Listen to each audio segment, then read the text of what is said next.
continuing education credits for webinar attendees. This is something that the training program for site remediation as well as the LSRPA have worked pretty hard on. It's not an easy process to get this approved by the board, but currently we do have approval to move ahead and issue CECs for webinar attendees. So welcome webinar attendees and congratulations on your milestone. I would say though that you're missing the electric and exciting, almost festive atmosphere here in the room. So you'll have to next time test out the in-person to see how exciting and rewarding it is. So just wanted to talk a little bit about continuing education credits. We have applied to the board, have been in contact with the board, and we expect approval for 2 regulatory CECs for today's presentation. There are attendance requirements tied to that. The attendance requirements are that you cannot miss more than 45 minutes of today's presentation, which is pretty reasonable considering that's over 37% of the program. So I think we are more than generous with that 45 minutes. But again, you need to be here for the program and not miss more than 45 minutes. We also have, for webinar attendees, an exciting twist to this. There will be test questions that are shown on the screen. Webinar attendees will need to answer at least 3 out of 4 of those questions, and they will pop up randomly throughout today's presentation. I'll show you an example of that in a little bit. But again, it's important that the webinar attendees pay attention to today's program and be prepared to answer those questions if indeed they want continuing education credits. And how do you get continuing education credits? Well, for those people who have indicated that they are interested in that, and that would be when you sign up either for the webinar or when you sign up or register on the LSRPA website, you would check that box. The DEP, after today's presentation, will review the attendance requirements and the webinar requirements, make sure all those people who are eligible to receive CECs, we will send them an email. The email will contain information as well as a link to the LSRPA webpage. The LSRPA has agreed to work with us and issue the certificates. They will do the work behind the scenes to put everyone's name on the certificate, and they will be charging a $25 processing fee for that. That's really just to cover their time and their efforts in making sure that those certificates are available for the people who have indicated they're interested in them. So this is a example of a webinar question slide that will come up. We have it a different color, so everyone on the webinar should be able to recognize it easily. The question right here, water skiing can be a drag, and for anybody who actually has water skied, fell and forgot to let go of the tow rope, you know that that answer is true. It's a real drag, and so the people on the webinar would have to check true, and they would have approximately a minute to do this. We give them enough time to read the question, to answer the question, and then the slide will disappear, and you cannot go back on the webinar and answer that slide. And the reason for that is that really shows that you're in front of your computer and you're paying attention, and that allows us to issue CECs. So we will make sure that you guys are aware on the webinar when these questions come up, and we will encourage you to answer them, as well as the people in the room will play along and answer those questions too. So let's get first. Thing we want to do is just give a brief update on tech guidance, how that's developed.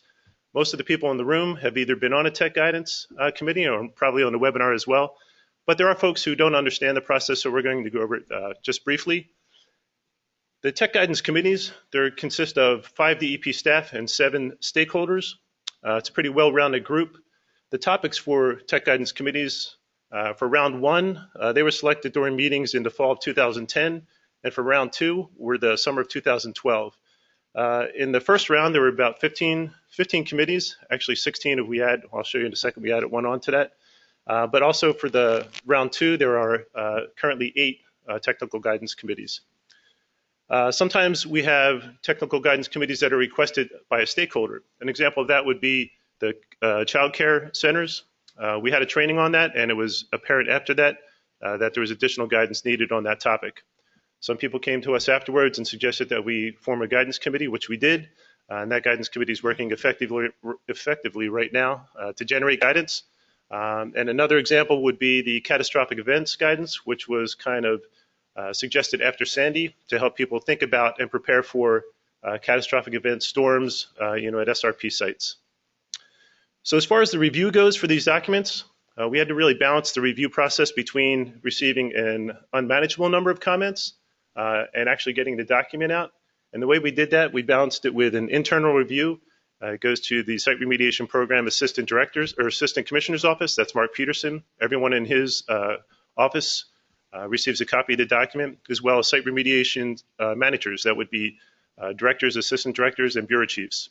SRP staff are also given an opportunity to review the document. A lot of people take advantage of that, and that works out well for us. As far as external review of the document is sent out to every stakeholder on each one of the 8 round 2 technical guidance committees. Those people or those stakeholders on those who receive the document on those committees are asked to conduct a review within their respective constituency. For example, if there's a stakeholder that is representative of the Builders Association or the Chemistry Council or the LSRPA, we ask them to conduct a review and encourage people within their constituencies to conduct a review of the document, and then they receive all those comments and funnel them back to the Tech Guidance Committee chair. It's worked out very well for us. We've gotten some excellent feedback, and I think overall it's made the documents of higher quality. All the documents that we do issue final are posted on the SRP website at this address. That is really on the SRP website under the guidance library. Currently, we have finished, which I think is pretty good job for us. 24 technical guidance documents have been developed, issued, and they are posted on that webpage. This is just a reminder of the round 2 guidance committees. You'll notice we have 15 guidance committees at the top. It's kind of a typo and it's kind of not a typo. The 16th linear construction actually was a little bit outside the purview of technical guidance, but we added that to make sure that we went through the review process, and we did get feedback on that document, and that is also under technical guidance on the SRP webpage. These are the round 2 technical guidance committees, 8 of them. Right now, the bolded ones, offsite source as well as capping, have completed their documents. They are on the SRP website, and we're training on the number 1, offsite source today.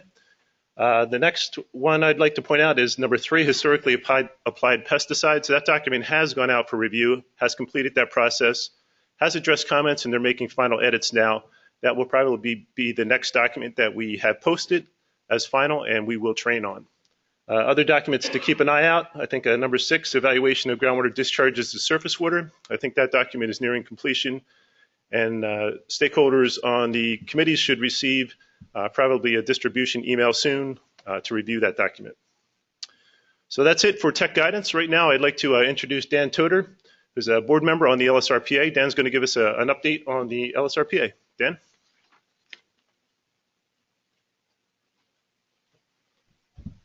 Good morning. Thanks, George. You're always a tough act to follow. I hope I can keep the electricity going in the room. I'm not sure if I can. It's been a while since we've had one of these training sessions, so I'm glad that the department will allow me to make some announcements here and bring you up to speed. I want to tell you about last night's LSRP board meeting that took place in this room last night, and there's a renewal for the second round of licenses coming up soon, and I want to talk to you about that as well. But before I do that, up button? Top button? Right, okay. I want to thank our sponsors as always. We're supported by membership dues. We're supported by course fees that we charge when the LSRPA puts on a course, and our sponsors. As you can see, we're very proud of our sponsors list here. It's getting so that we can't fit them all on one page, and that's a good problem to have. And Sue Boyle, our executive director, has been very effective in recruiting sponsors for us. So we're very well supported, and we appreciate that. In fact, we just got 2 new ones, Panther and Obar. Panther is a site remediation firm, and Obar is a firm that is specialized in providing vapor mitigation. The LSRPs should all know by now that there are certain minimum credits needed for continuing ed, ethics, regulatory, and technical, and then discretionary can be filled in as you go if you exceed those minimum requirements. The proposed board rules, the LSRP board rules, which will regulate LSRPs, are known as NJAC 7:26I. And the continuing ed requirements are outlined in subchapter 4. Now, the LSRPs should know that the board has put out a set of draft rules. They've put them out for comment, and the comment period is now closed. If you haven't reviewed those rules, you should, just to see what they're all about. And I'm pretty sure that the numbers of credits will not change. There has been already one renewal cycle done based on these numbers, and the board was looking for these numbers and minimums to be satisfied in everybody's LSRP application when it came in. There are different ways you can get continuing education credits, programs, essentially a class, or they have something called a new acronym now, AVLF, Alternative Verifiable Learning Formats, which we are having today. We're on a webinar, and you can get credit for today's webinar, as George said, and those things fall under the program's continuing education activities. And then you have other activities. If you're interested in teaching a class, preparing a presentation, and presenting a paper, you can get credit for those things too. Some dates to remember. Coming up this week, we have a members breakfast. And if you're an LSRPA member, I encourage you to go to this breakfast. It's located at Ponzio's Diner in Cherry Hill. I think it's on Route 70 down there. And that's good for 2 CECs. And then we have a course coming up later in June called Environmental Forensics. That's good for 7.5 technical credits. And then October 14th, due diligence in New Jersey will be put on, but I think that date's going to change because we were having trouble with venues being scheduled at that point. So take that October 14th date with a grain of salt. Now here's what I wanted to really tell you about today. The LSRPs are coming up for renewal. The renewal applications can come in starting June 24th, and the deadline for submission is July 24th. Now, last night in the board meeting, they indicated that when the renewals came in, most LSRP applications were all fine. They were all in order, they were complete, and most of the licenses were renewed. However, there were 4 or 5 of them that were deficient, and they didn't have enough technical or regulatory or ethics credits. And the board went to some extremes to try to help those people get their education credits. And one problem that's cropped up lately is that a course may be advertised as pending board approval for credit. Today's course is pending board approval. Now, if your course is not on the list, it's not going to count as a valid course.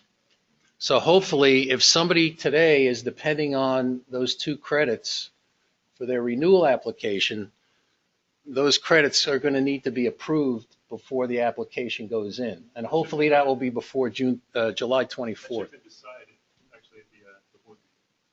Okay, I don't remember that one coming up last night. So maybe you want to check on that. Okay, and that's happened with other courses, and some courses that were promised to be approved or at least told that there was pending approval didn't get it.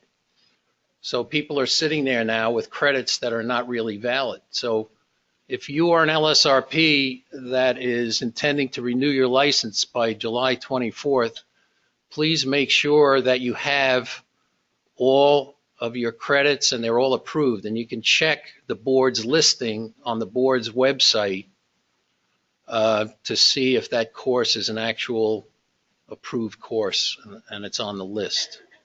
So remember, July 24th is the day for LSRPs to get their renewals in if your license expires on October 22nd. And then steering committee meetings, we opened some of these up to the public. We had one in April. in August, we're having another one, and in December as well. So if you're interested in coming in and seeing what the LSRP is all about, what we're talking about, and what we're doing, please attend our steering committee meeting. And we'll put that on our lsrpa.org website as well. Now, one more thing on the licenses. The board was helping people because it was the first renewal, but they're getting more stringent. And soon they're not going to cut brakes for LSRPs. So please, when you put your application in for renewal, make sure it's complete. Okay? All right. I think you're going to learn a lot today from the training today, and hope to see everybody around. Take care. Thank you. Thank you very much, Dan.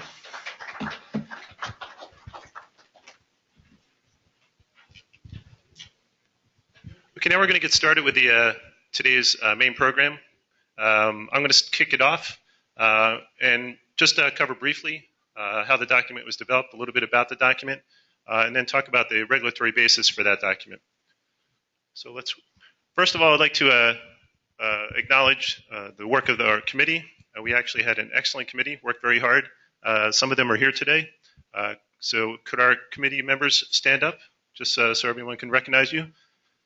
And again, to people on the webinar, unfortunately, you guys can't see this awesome display of unity right here, but these are our committee members. Michelle is not here. Carrie Brookhouse is here. Carrie's over there. Ed Henke is not here, but Chris Federici is. Chris. Also, Mark Pellicastro could not be here, but Steve Poston, of course, he's one of our presenters, president of the LSRPA, he is here. And Vamsi Beria is here, as well as Amy DeSilva in the back, a DEP rep, did awesome work. Ray could not be here, but Ron is here. So thank you guys so much. You guys did an awesome job. Christina Page is also a presenter. She's here and co-chair. Originally, the co-chair of this committee was Gwen Zervis. Gwen had to step down for work reasons as well as personal reasons, and I took over the committee. It was a little bit of a heavy lift, and Christina stepped up, did a tremendous job in helping organize the committee, and certainly earned, I think, the role of co-chair. And I'd like to thank her for an amazing job as well as presenting for today. So as far as the technical guidance, let's talk a little bit about that. The technical guidance document actually pretty much mirrors the training that we're giving today. The focus really was on how to conduct a groundwater investigation and how to deal with that both technically and administratively. We cover the regulatory basis. What is the rule? What is that really based on? The administrative procedures. Christina will talk a little bit about that. That's really had to administratively deal and address that contamination, which really is not yours, how to issue an RAO for that. And a little bit on the technical approach for the off-site source investigation. How do you actually conduct that investigation? What are some of the nuances you have to think about? And there's also case studies within the document, and we're actually going to go over a couple of those case studies today with Christina as well as Steve Poston. So the definition of an off-site source, I'll just read it off the slide here. An off-site source of groundwater contamination exists when one or more contaminants migrate onto the site from an off-site property. This really is the definition that we are using for the purposes of our document. One thing that we learned and realized within a lot of the comments we received on that document is that people were saying, why should I need to go off-site and investigate someone else's source? Well, the note down the bottom really is to let you know that we're really not talking about an off-site source, but the contamination that's coming from that off-site source, that's coming onto your property, migrating onto your property, that you should not be responsible for. So I hope that just a slight clarification takes a little bit of anxiety away from some LSRPs and RPs. So let's talk about the regulatory basis. The regulatory requirements and provisions for this are really in the technical requirements for site remediation, which is NJAC 726E. And it's really in section 3.9, A and B. So 3.9A tells you that a PRCR is the person responsible for conducting a remediation. We just came up with a new acronym so that you guys who formerly thought it was RPs can now understand that there's another term, PRCR, that we use in a lot of our regulations now that we just need to get used to. 3.9A says that you are allowed or can investigate an off-site source, the extent of the contamination due to an off-site source. Now, I'm sure some of you are thinking, well, that's really nice of the department to allow me to do that. But the idea is this actually is a great provision. This allows you not to have to spend the time and the resources to investigate someone else's problem all you really need to do is properly document that contamination is coming onto your site, and then that's transferred off and handed off to someone else, and it's taken off your plate as far as responsibility. So 3.9A1, this is where the requirements for really conducting investigation, some of the objectives are contained, and it's really A1, 2, and 3 that you need to pay attention to. So A1 says that you are required to collect an adequate number of samples at your property boundary to demonstrate that contamination is coming onto your site from an upgradient source. That's kind of important. Some people really key on to the part that says, or further upgradient if necessary in order to be upgradient and beyond the influence of an on-site AOC. The idea behind that is some small sites, you may have an AOC, a tank, something that's really close to your property boundary. We want that sample not to be influenced by your AOC. Sample has to be reflective of the contamination that's migrating on your property, and that's what you need to document. So the idea is that you don't have to go off your site, you don't have to go upgrading and investigate another site. You just have to properly document that contamination is migrating across your property boundary onto your site. So that's really the first requirement. Webinar, folks. This is time to test your knowledge. Joe, our man behind the scene, will throw up a slide, and your requirement is to answer this slide, and the people in the room are going to play along too, except I can't read the slide because, Joe, can you move that bar so I can read the slide? Hello, Joe. Joe? Can you move that bar so I can read the slide?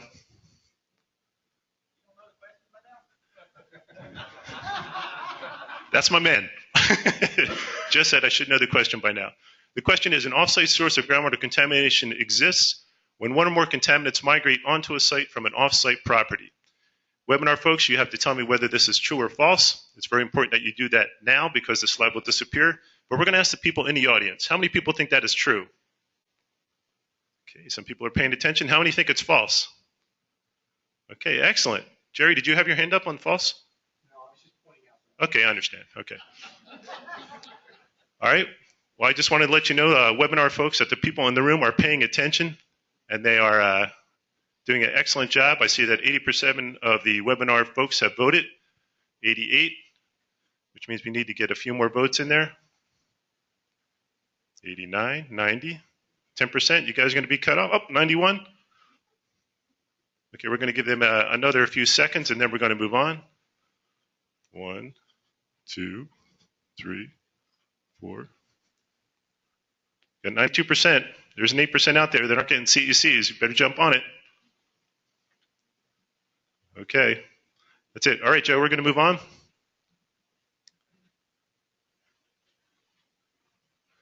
Okay, and these are the next two requirements. So the tech regs, the first one we thought we just discussed was 3.9A1. That tells you to take a sample at your property boundary, which I think is very important, demonstrate that contamination is migrating onto your site. Number 2 requires you that you show a pathway between where you detect it coming onto your site and where it's detected at an AOC. Typically, you don't know contamination from an offsite property is coming onto your site unless you sample somewhere. Oftentimes, and I'd say most of the time, this is when you're investigating an AOC on your property. So if you're investigating an AOC that may be several hundred feet away from your property boundary and you detect, let's say you're doing a tank investigation and BTEX is your contaminants of concern, but all of a sudden you detect PCE. You suspect that of coming from an offsite source. So you go up and you fulfill the requirements of A1, which is to collect a sample at the property boundary. And yes, you show PCEs coming onto your site. Well, the second obligation you have really is to demonstrate that there's a migratory pathway between where it's coming onto your site and where you detected it on your site, that AOC. That's number 2. There's several ways to do that. Probably groundwater flow is probably the most important basic requirement. But you really just want to show that there is a connection and the contaminant has the ability or the potential to migrate to where you detected it. And then number 3 requires you to do a preliminary assessment. That's really to be conducted to show that you have no AOCs that could have contributed to that plume, that you're not part of that plume, and then that plume is separate and distinct and results from an off-site source of contamination migrating on your site. So that's pretty much it. It's not that complicated. Every site's a little bit different, so there are some nuances on probably your site that you're thinking of. But for the most part, there are the 3 main obligations that you have really to do a proper off-site source investigation. Now, 3.9b says if you go through that work, that you demonstrate that there's an offsite source coming onto your site, 3.9b says that you're not responsible to clean that up. And Christina is going to talk to us a little bit about how you do that administratively, but this is really, as far as regulations go, you meet those 3 requirements, and 3.9b allows you to administratively take care of that issue. Christina? Thanks, George. Good morning, everyone. As George mentioned, I'm Christina Page. I work in the Bureau of Inspection and Review. BIR, for anyone who may not know, is the inspection and technical clearinghouse for all key documents and RAOs that come into the department through BCANE. My job is I'm an inspector, and I look at the forms and the case inventory documents to evaluate if there are any review triggers to send something on for further review. And one of the review triggers for my bureau is if an offsite source of contamination was detected. So during this part of the presentation, I'm going to discuss the administrative procedures of dealing with an offsite source, department notification, and how to issue an RAO.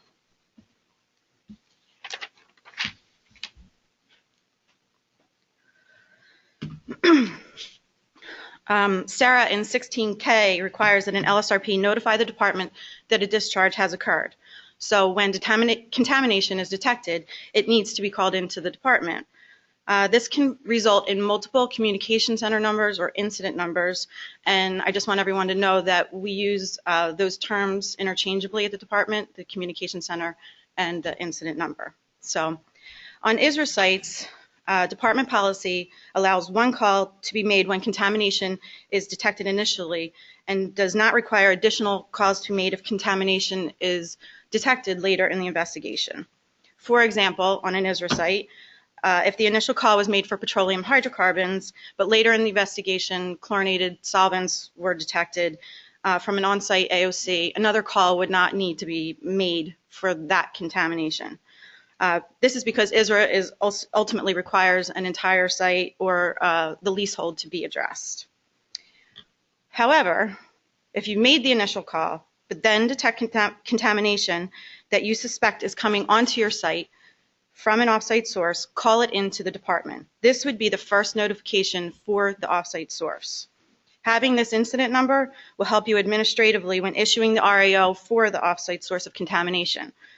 I'm providing an example of an AOC-specific RAO during this part of the presentation a little bit later on. Administratively and technically, you need to comply with NJDEP 726E 3.9A to investigate the unknown source of contamination.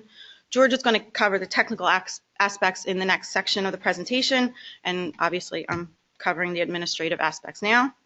The ultimate goal is to alleviate your client's responsibility for remediating the offsite source of contamination. So let's assume you've met all the requirements of 3.9.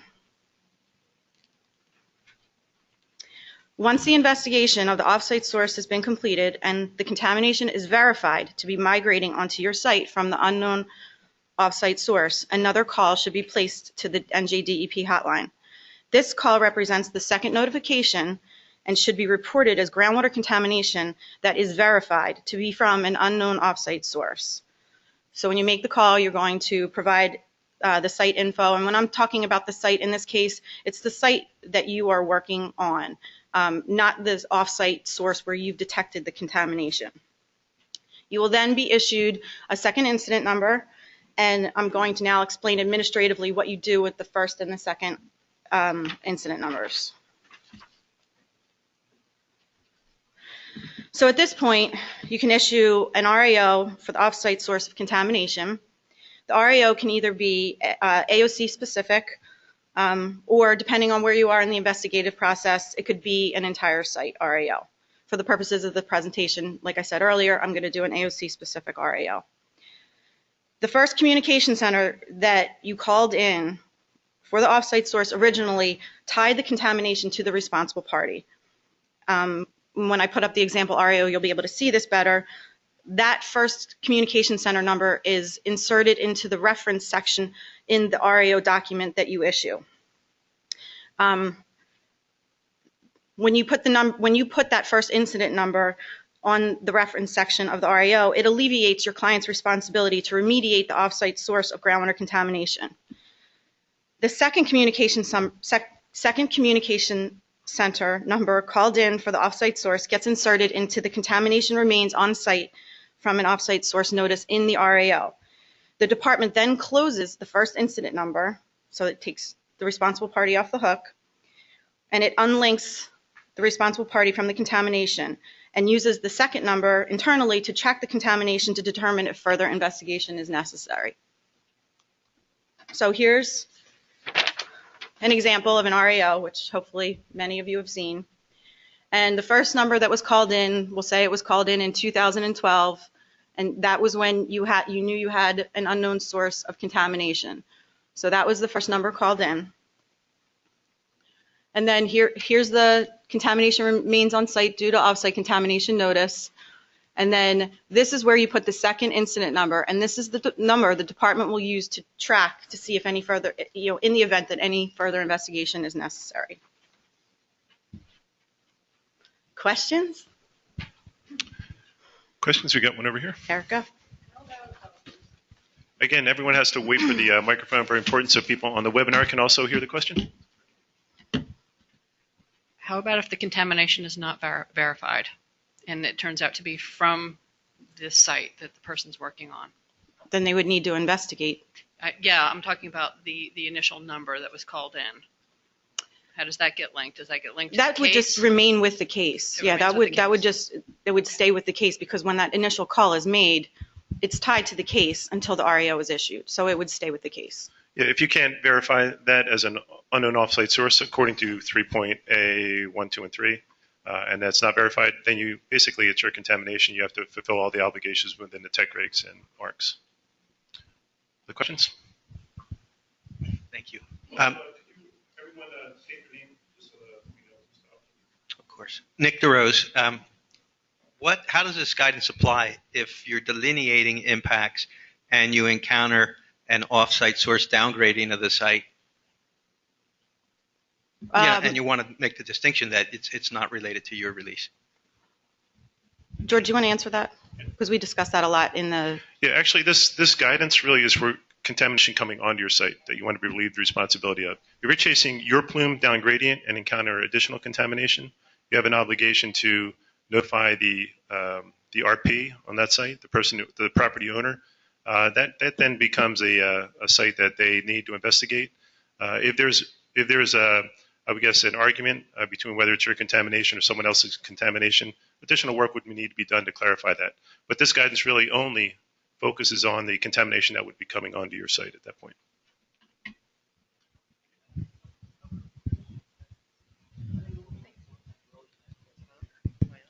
Hi, Carrie McGowan. If you're doing a site-wide RI and you already have an incident number for your site because you're already in the program, Mm-hmm. and then you realize you've got something at your property boundary, do you have to, I normally wouldn't call that in. Okay. So I would miss that first incident number because I'm already looking all over my site with an incident number. And you know that you have an unknown source of contamination on the site. You've been conducting the investigation, let's say, since the late 1990s. Is that the scenario you're giving me? Yes, something like that. Okay, so in that scenario, you wouldn't call in, if it was 2014 and you're done with everything, you wouldn't call in, on one day and then call in for another day for a second incident number. You would just make one call to say that you had a verified unknown source. And what you wouldn't do, what happened here? Oh, can I go back? On the RAO notice, you would put in the number that you called in 2014 or 2015, and in the reference section of the RAO, because that contamination might have been called in for underground storage tanks or whatever the AOC was, you would leave this, you would not put any communication center number in unless you were also done with that area of concern. Do you understand? So I wouldn't have an initial number to put in here. Correct. Except my site has a number. Right, and if the site has a number, but it doesn't pertain to if it pertains to something else and not the offsite source, then you would leave this blank because, sorry. And then I would put my second number in that other spot. Correct. Sorry, I'm having a Okay. hard time here. You put the other number here. So you're not going to kick out the notice without a number on that first page. No, we are not going to kick out there's plenty of times that we see RAOs that are issued that the communication center number is left blank because that incident number is attached to other work that is being done at the site. And it's remaining open because it needs to have a remedial action completed, and it's not complete. It's not done yet. Okay, thank you. You're welcome.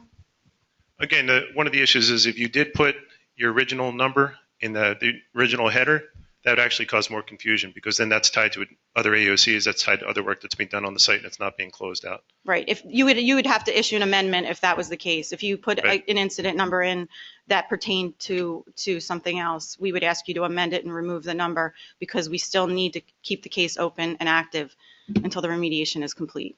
Just check with BIR folks, is that correct? Yeah, you would always put in, the only time you're going to Oh, put that. hold on. Sorry. Well, you answered. Yes. Yes, Jerry Hahn. You would only put numbers in at the art reference section for cases or for incidents that you are going to close. So if you're not closing something, never put it in. The other thing you don't want to do is if you have something in a number in a notice, it typically doesn't get in the reference section. We've seen cases where people will put something in the communicate offsite notice, that number, and they'll also put it in the top, and that's confusing. You don't do that. If you're referencing it that's coming from an offsite source, that's the number you put in the offsite contamination. You do not repeat it in the reference section. Actually, I have one question overhead. I forget about you. Thank you, George. Wahid Khan, what if you have a commingled plume and you have contributions from both on-site and off-site? That will be addressed in the commingled plume guidance document, which is coming soon. And actually, we talk also a little bit later about if you can differentiate the plumes, even if you have contamination. We'll cover that. But again, the commingled guidance really is going to talk about some of the tools and approaches that you can use in those situations. Let's take just a couple questions from the web. From Amy, this says, if a site is under direct oversight, does the hotline still need to be called if the case manager is notified? I think the answer to that is yes. The hotline, all the administrative requirements still need to be fulfilled. And again, that would also go through the fact that administratively you would need those numbers. Number two, can you, from Daniel, I think it's Daniel or Daniel? Daniel. Can you please confirm if the second notification needs to be made for ISRA cases? That is an absolute yes. If you have verified that contamination is from an offsite source, that second call does need to be made. And the reason for that is that it's required within the REO notice. The PA question should be addressed. From Scott, it says, if you are submitting a PA, does the offsite source issue need to be addressed as an AOC? Can I elaborate Yep. on that? Absolutely. It absolutely needs to be addressed as an AOC. It should definitely go in the case inventory document as its own row as an offsite source of contamination, and the media for the purposes of this guidance, it would be groundwater, and then it would have its own details regarding the work that was conducted, so that we can identify it easily with the forms and the SID. I mean, that's really what we're looking for, so that we can draw conclusions and see if stuff needs to go on for further review. Yes, Steve? So if you're doing Steve Poston, if you're doing an RAOA, Mm-hmm. the SID that would go along with that for the offsite source, Mm-hmm. would that SID only list one line item, meaning the offsite source, or would you list all of the other AOCs that might be associated with your site, even though this RAOA is just for the offsite source? The SID is supposed to include all historic, current, potential areas of concern. So I think for the benefit of perhaps you, your client, and the department, listing as many AOCs that have been identified at the site is really all pertinent information. So Okay. just putting the offsite source, even though that's what the REO is issued for, we're then trying to figure out what other AOCs are, at the site, what was the site, and it ends up being an administrative phone call with, I need more information on your case inventory document. Thanks. Good question. Okay, let's take one more from the web. Daniel says, for old ISRA projects where a GIS SES was submitted, can that early submission be used in lieu of the PA required in this offsite source guidance? I would say if it's an old PA or an old submission, the answer is no. The PA has to be fairly recent and has to identify all AOCs and show that there was no contribution. The problem with an old submission or an old PA is the fact that something may have happened between the time that was submitted and current conditions. Basically, when you submit something, you're saying that up to this current date when it's submitted, that we have no contribution to that offsite source. So it has to be a current PA or a current investigation that is done. Another one, I presume, from Greg, I presume there will be no additional fees or forms PRCR would have to pay or file. Please advise and thanks.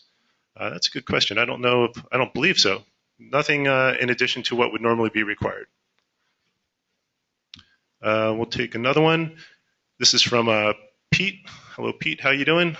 What if you called in and obtained an incident number and discussed the matter with DEP prior to the guidance and forms were published? Again, if I'm understanding that correctly, you just go through the process we just described. It doesn't make a difference. I mean, we're working in this paradigm. We're not working under the old process. Correct. And you want to make sure that that is basically administratively taken off your plate, Pete, as far as the RP. Scott Jackson says, does a second notice need to be called in if the offsite source is identified during the initial investigation? The answer to that would be yes. Well, it kind of depends. Right. It would be dependent. If you, I would say initially, it depends what you detected initially. Right. It depends on if the initial detection was called in for something other than what the offsite source is. That question needs more information just to be answered correctly. Let's just give an example, though. Even if you called in initially and said, I detected BTEX associated with this tank yank, as well as I found PCE, well, you would want to make sure that you separate those two things. And the reason for that is administratively, if you try to issue an RAOA to administratively be relieved of responsibility for that offsite contamination, when you called that in and added that with the first incident number, it's almost tied with the rest of the work that you're doing. It is tied with the rest of the work. Right. So it wouldn't be able to be in the reference section. You would have to make the second call. So for that example, that you are correct. Right. Okay. We'll take one more and then we'll move on. What about sites where offsite impacts have been documented before this process? We kind of just answered that. Yeah, I think the idea is you have to go through this this approach. If you want to issue an RAO and get it off your client's plate, this is what you need to do at this point. Okay. Well, let's take this last one right here. Is the process you described the same if the source is verified to be from background condition? No. Background, I mean, if you're talking about natural background, that's not the process. Right. That's it's a different, yeah, there's a notice for that, and it's not the same process. This is Steve Poston. I just wanted to clarify a little bit because this whole issue of the first call and the second call was pretty confusing even in the committee, and I just wanted to clarify that a little bit. So again, if it's an ISRA site, you identify a new contaminant on site, you're not required to call that in separately because under ISRA you're dealing with the whole site and you have to deal with all the AOCs. If it's not an ISRA site, and you identify this new contamination coming from off-site, you do have to call that in because it's different and new contamination that you've identified on your site. Another, I think, important aspect is there's many legacy sites where years ago you identified in a report that you think this contamination is off-site, but it was never really definitively resolved.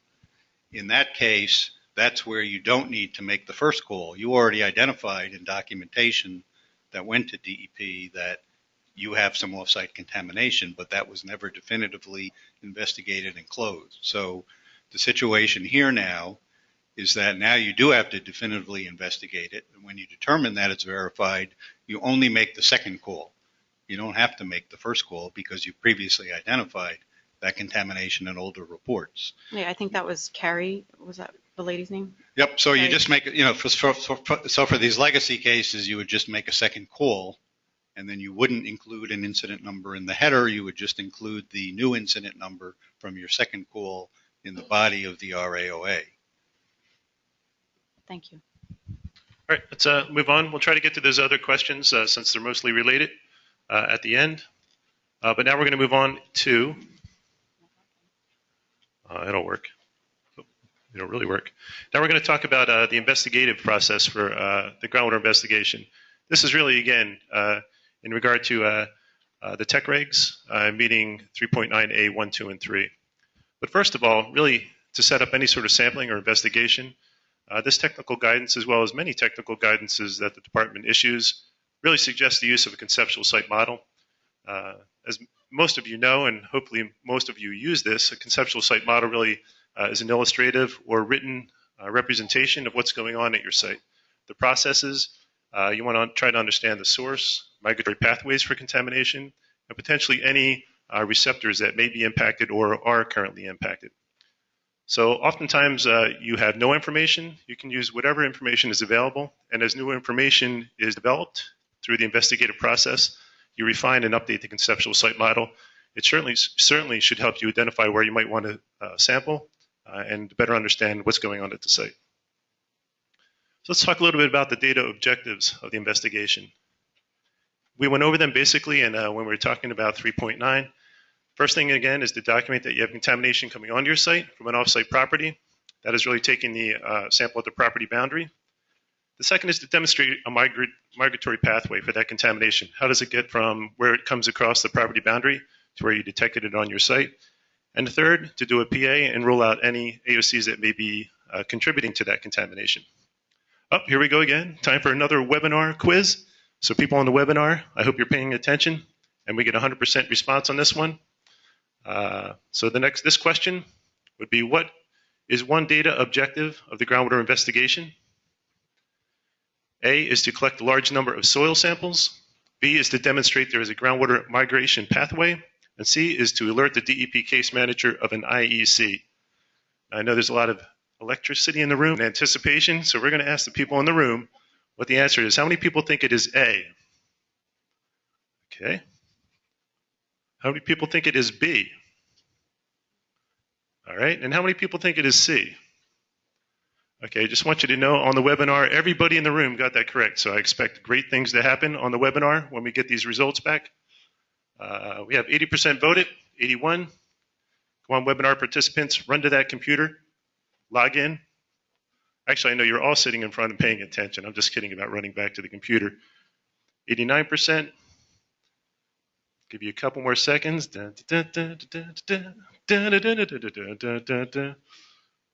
Okay, 89%, and we'll take that. 90%, there we go. All right, and we'll wait for at least 1 minute because we promised to give them a minute. Okay, Joe, let's move on. Really wasn't that much of a challenging question. Everybody should have been able to handle that.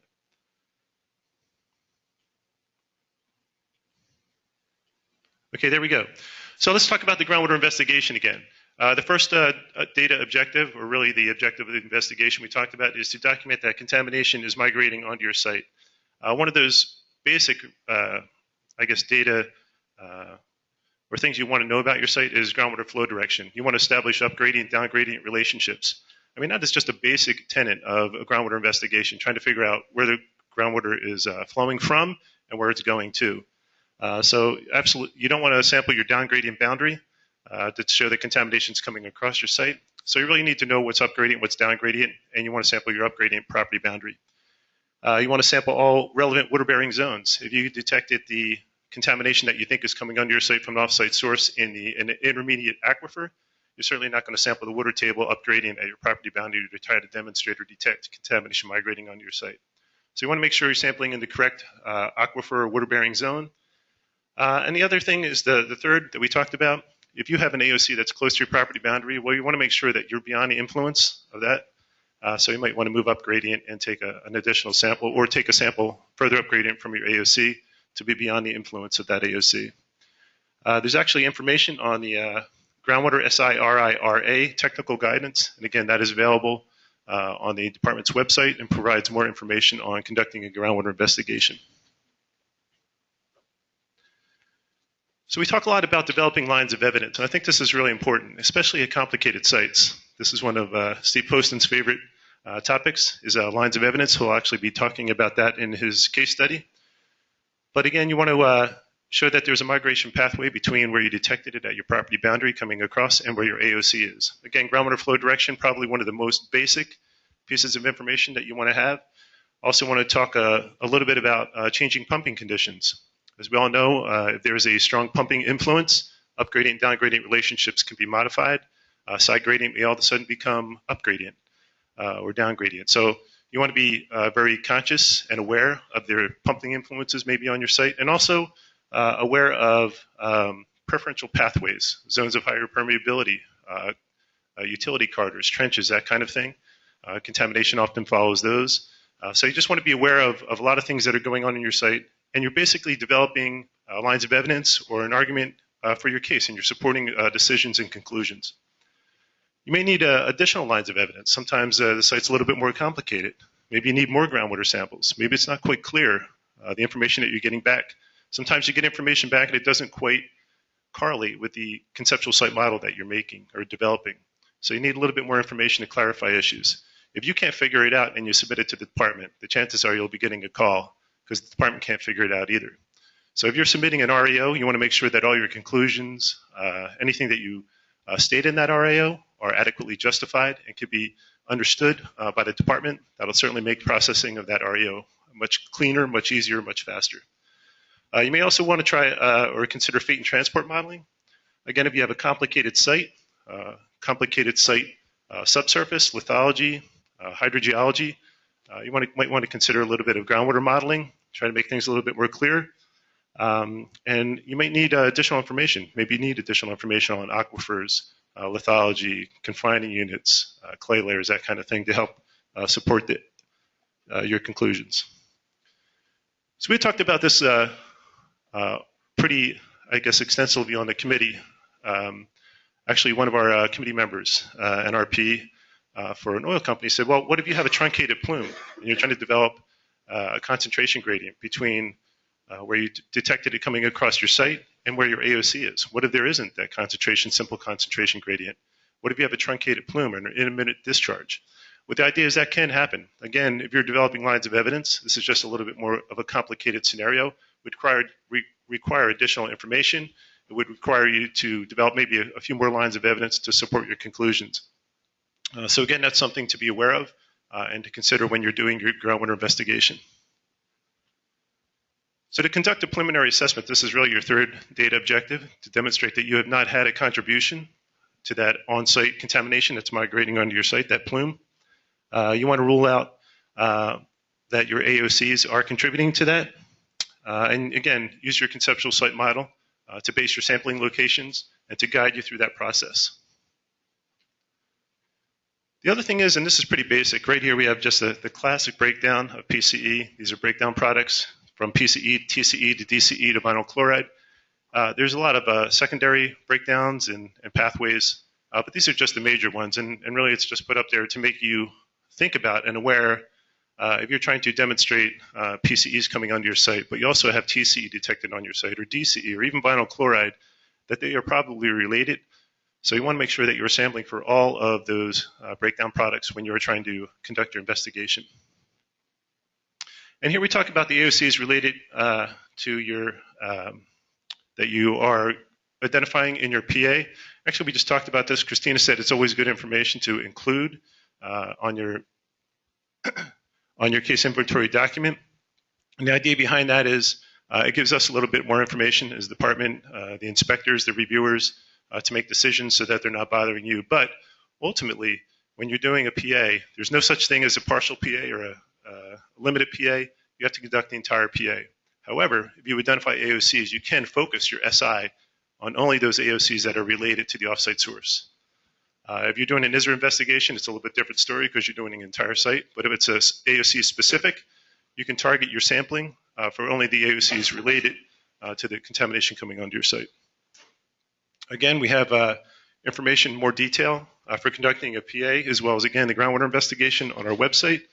And that's the information provided at the bottom of the slide. This is kind of a point someone had made before. What if you have contamination on your site? What if you have AOCs that have the same sources or same types of contaminants? If you have PCE coming onto your site from an off-site source, but you also have sources of PCE on your site, can you follow this guidance? Can you issue an REO? The answer to that is yes, but if you can you can't really do that unless you can determine that these AOCs, that contamination, that plume are separate. If they are separate, yes, you can issue an AOC, provided that you can demonstrate through an SI, an RI, that the contamination from your AOC does not impact that plume or does not combine with that plume. And you can issue an REOA or an RAO, depending upon where you are in the process, for that offsite contamination coming onto your site. However, once they do combine, that would be something a little bit more complicated. The department's working on guidance right now, commingled plume guidance. We actually have a team member right here, committee member, Mark Fisher. It's all right, Mark.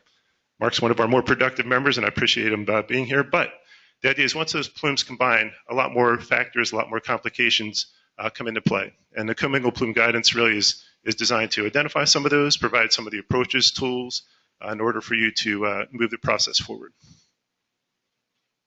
Okay, questions?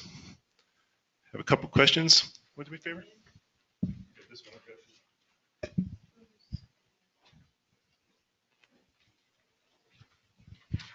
Okay. Thanks. Mark Petruka. Question about receptors. So if there are potential impacts to receptors on our site due to the off-site source, where does the responsibility for addressing those impacts to receptors lie? That's a very good question and a good clarification. The idea is if you can issue the RAOA or REO and show that that contamination is not your responsibility, that second number that Christina said the department picks up, once that's issued, we take responsibility for conducting a VI investigation if required. We take the responsibility for further investigating if receptors are being impacted and if any work needs to be done.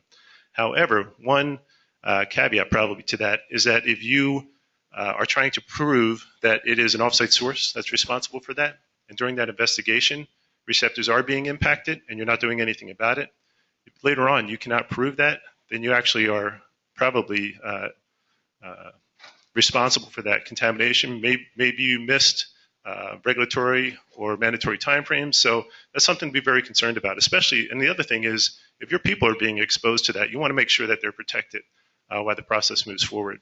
So there's a couple nuances in there that I think you need to be aware of, not just the fact that, hey, I think this is someone else's contamination and I'm not doing anything about it. I think there's some things you really need to consider as far as receptors, responsibility, and potential responsibility while that investigation is being completed. Good. Okay, name's Tim Mangold, and I have a question relating to conducting a PA and identifying potentially contaminated AOCs at your site that aren't necessarily a problem, or you have evidence that they did result in a discharge,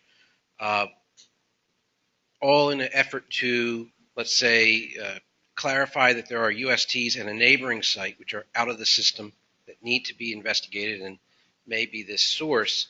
Will you then be able to close your AOC only, because this is an AOC only site that you're dealing with on your property, without like legacy AOCs drifting out there in the system that the department's going to one day decide to come back and get investigated, even though there's not a regulatory driver for their investigation?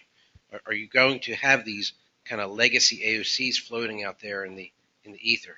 Let me see if I understand your question. You're stating basically if you do a PA and you're identifying a lot of AOCs in your site just for the purposes of making sure you haven't contributed to the offsite contamination, but you're really only remediating one specific AOC, will the department hold you accountable at some point for all the other AOCs that are identified? Correct. That's a good question. Christina, do you have an answer for that? It would depend if incident numbers were called in specific to each one of those AOCs. If there's not an incident number tied to that area of concern, then I'm not grasping. Yeah. These would be AOCs by their function, meaning just identified through the PA. Right. We understand there were ASTs in the back part of the building, or they parked vehicles, or there was a the body quick answer shop. to that would be this: is that if there is an IEC, potential IEC condition, yeah, you would have to investigate them. If not, there's no incident number, no discharge. The answer is no. The department wouldn't come back and ask you to investigate them.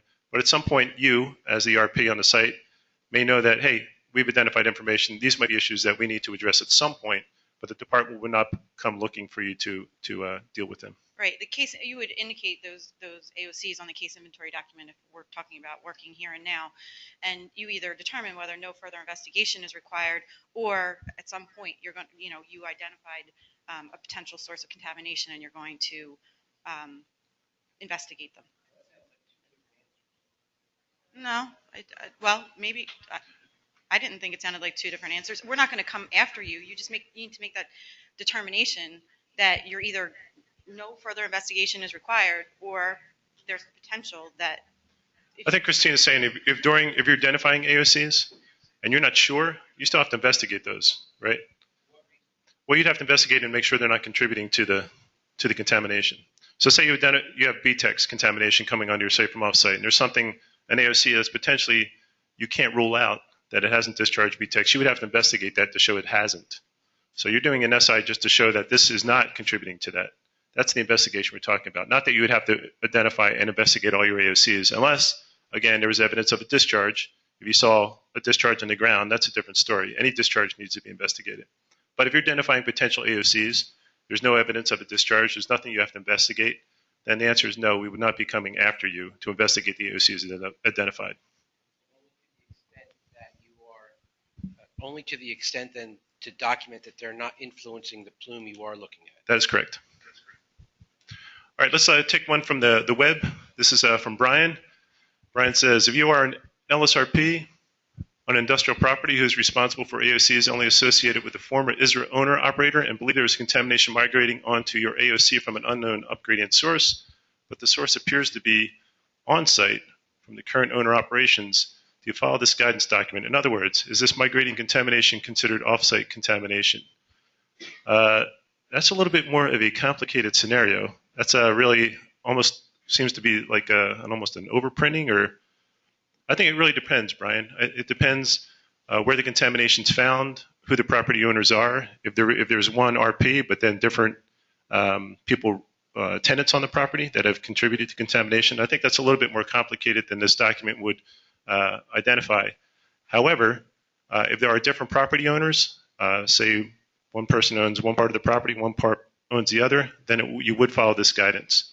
But that's a little bit more complicated, and I'm not sure if we can give you a straight answer without additional information. Let's go up to the top.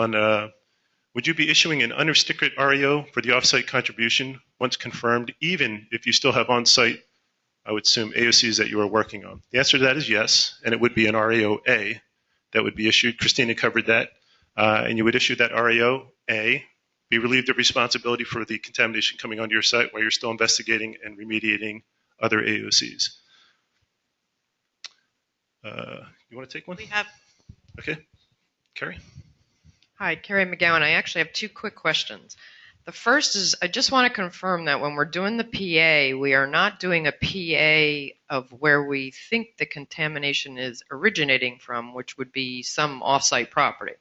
We're doing a PA on our property to make sure we're not contributing to what's coming on. Is that correct? Absolutely correct. Okay. You can, just for your own personal preference, some people like to look at the property use surrounding area to give them some idea.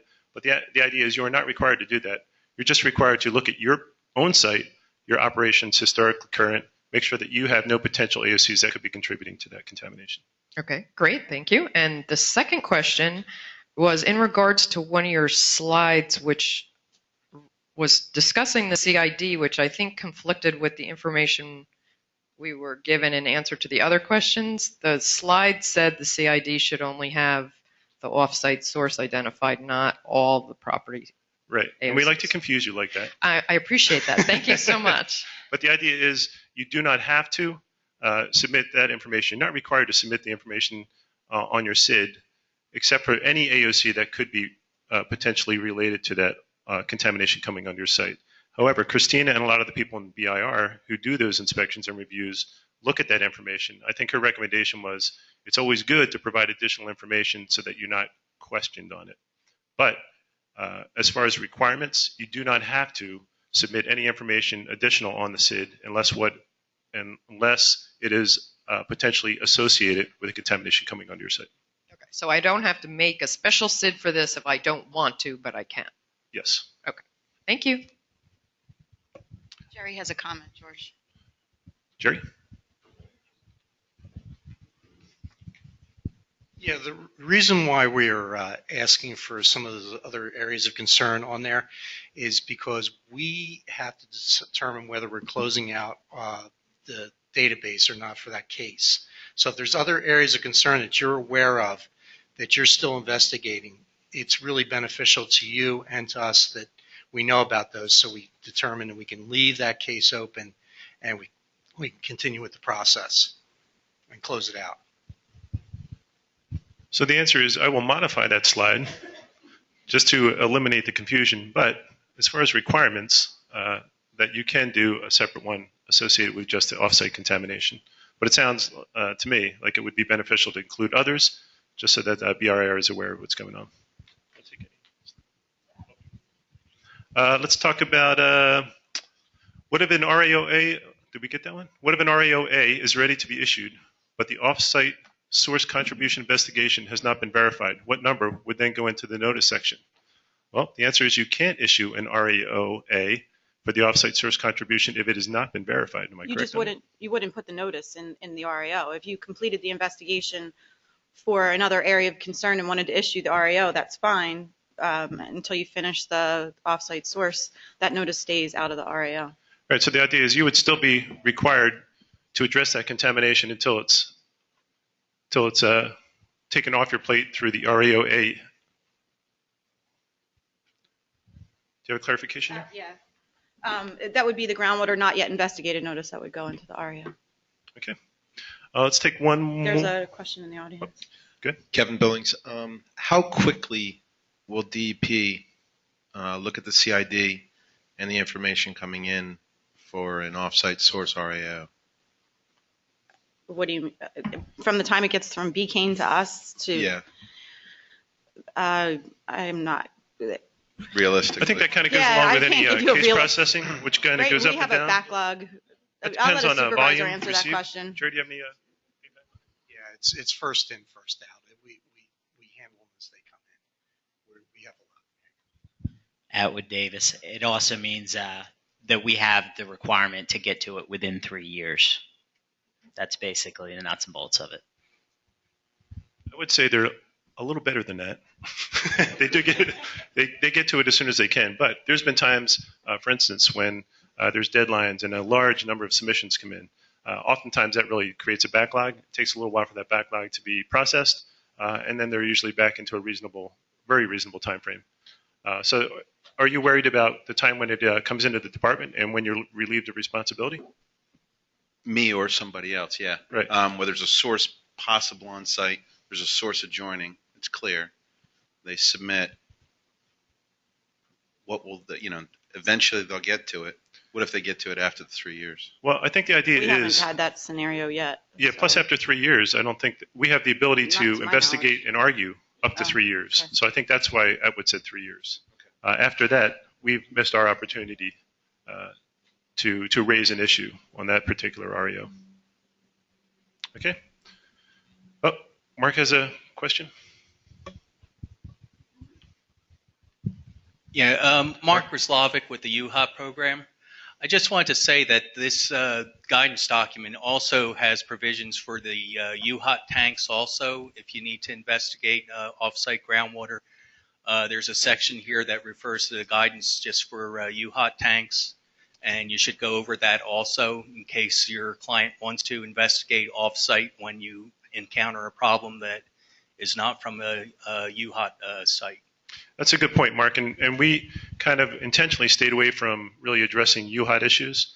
There was a listserv that was issued with guidance on addressing offsite concerns, and it included what to do on UHOT sites. The UHOT investigation is a little bit different, understandably, because you're really dealing with homeowners who don't have the resources that other clients may have.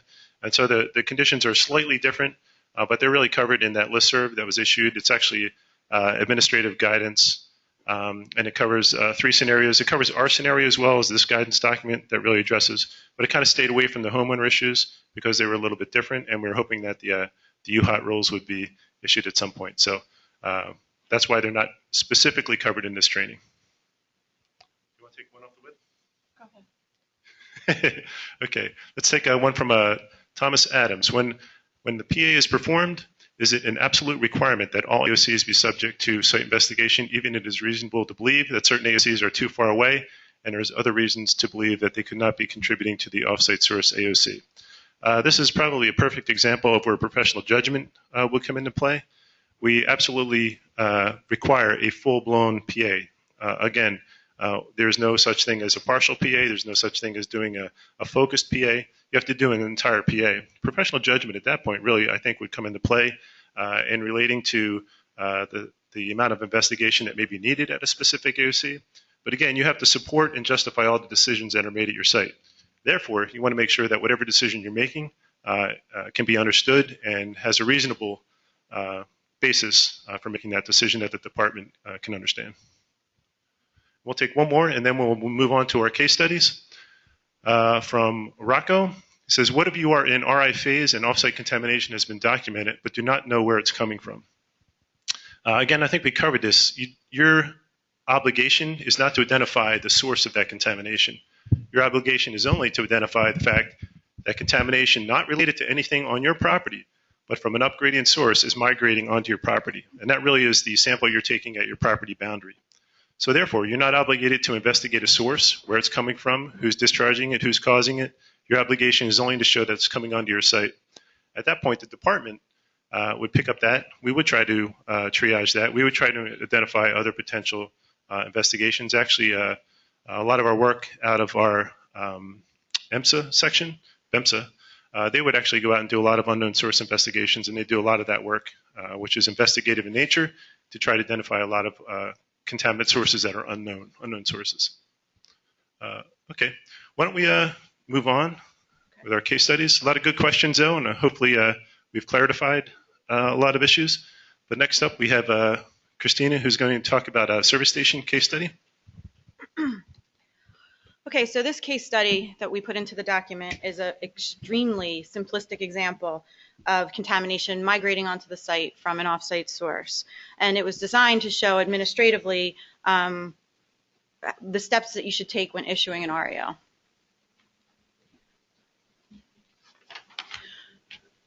So we have an operating service station with a convenience store at this site. The former underground storage tanks were a 550-gallon waste oil and a 4,000-gallon gasoline tank.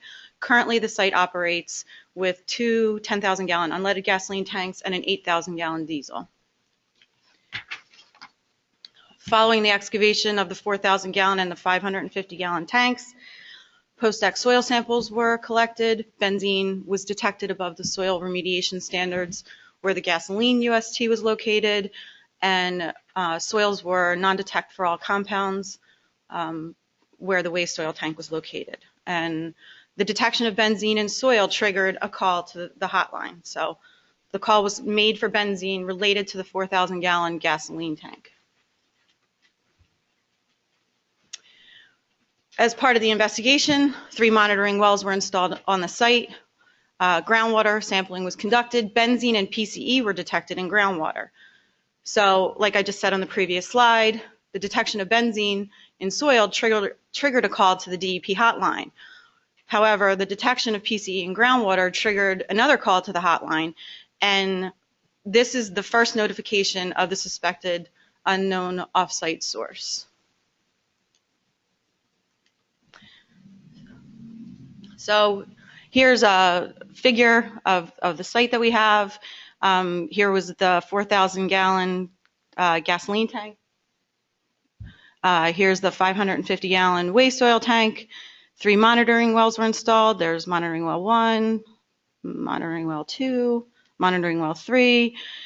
At this point, groundwater flow is determined to be south-southeast, and the detections of benzene in groundwater were 166 ppb, and then at MW3 we had our highest concentrations of PCE, which is right here, and that was 6 ppb.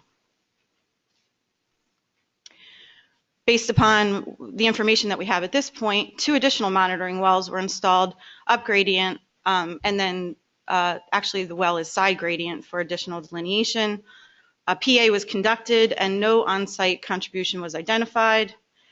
Since the highest concentrations of PCE were detected in the off-site upgradient well, which I'm going to show a figure in a second, the second call was made to the hotline, and this is the notification that you're dealing with a verified unknown off-site source. In this particular case study, groundwater contamination also triggered a VI investigation. So now we have a little more information about the site. MW5 is installed over here. MW4 is up here in the top corner. Groundwater flow is still going south-southeast. Monitoring well 4 for this scenario was installed off-site. However, if you could have installed a well behind the convenience store, if possible, if it was feasible, for the purposes of this case study, we put the well just immediately up gradient off-site. Could have, been along the property boundary in the direction of groundwater flow. Concentrations of PCE in MW4 were 19, where concentrations at MW3 and 2 and the other wells were substantially lower.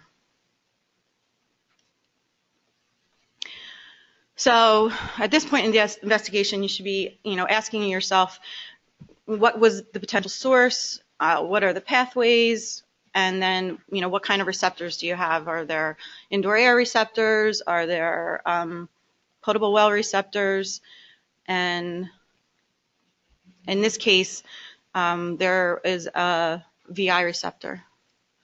So the concentrations of benzene in monitoring wells 1 and 2, which you would see on the figures that I previously had up on the screen, triggered a VI investigation, although the wells are greater than 30 feet from the convenience store.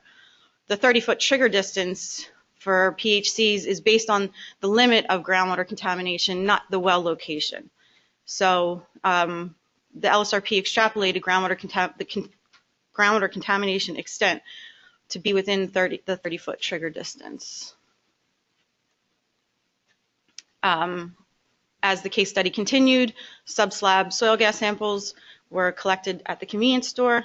The results didn't exceed the soil gas screening levels, and therefore a receptor pathway didn't exist, and the VI investigation was terminated.